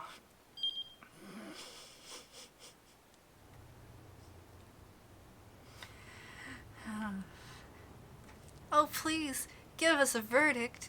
Yell at us some more. We're groupies of a judge. We're not being disruptive at all and should totally not be thrown out. Alright, it's 10 after 9. I'm gonna call this here. I think I'm a little not interested in playing the longest 5 minutes on Sunday, so I think we're gonna return to this Sunday morning. We'll do some of the extra special episodes, and we'll see where we end up. So I'm gonna play the rest of this at that time. And otherwise, I'm gonna leave and go and do something else. Probably eat food. Food's great. Where did I put the thing that tells me who is online? Is Tiltio still online? I would have thought that they'd be done by now. Ian's finished up? Yeah, I thought so. Evlock, hey, thank you for that cheer. Thanks for all the 428 content. 428's been great. It definitely went on a lot longer than I was expecting, but it's been really good. Hey, you know what? Let's go raid Funko. I see he's online. Is he still online? He's about to start. He's gonna start in a minute, so I'm gonna like vamp for a couple, just like about a minute, and there it goes, and we'll raid him when he's fully online. I like raiding Funko.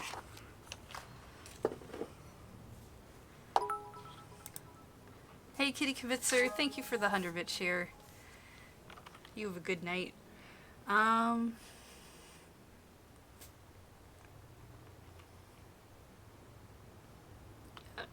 Oh, he's got like a countdown timer and like a kangaroo and a dog screen thing. That's cool.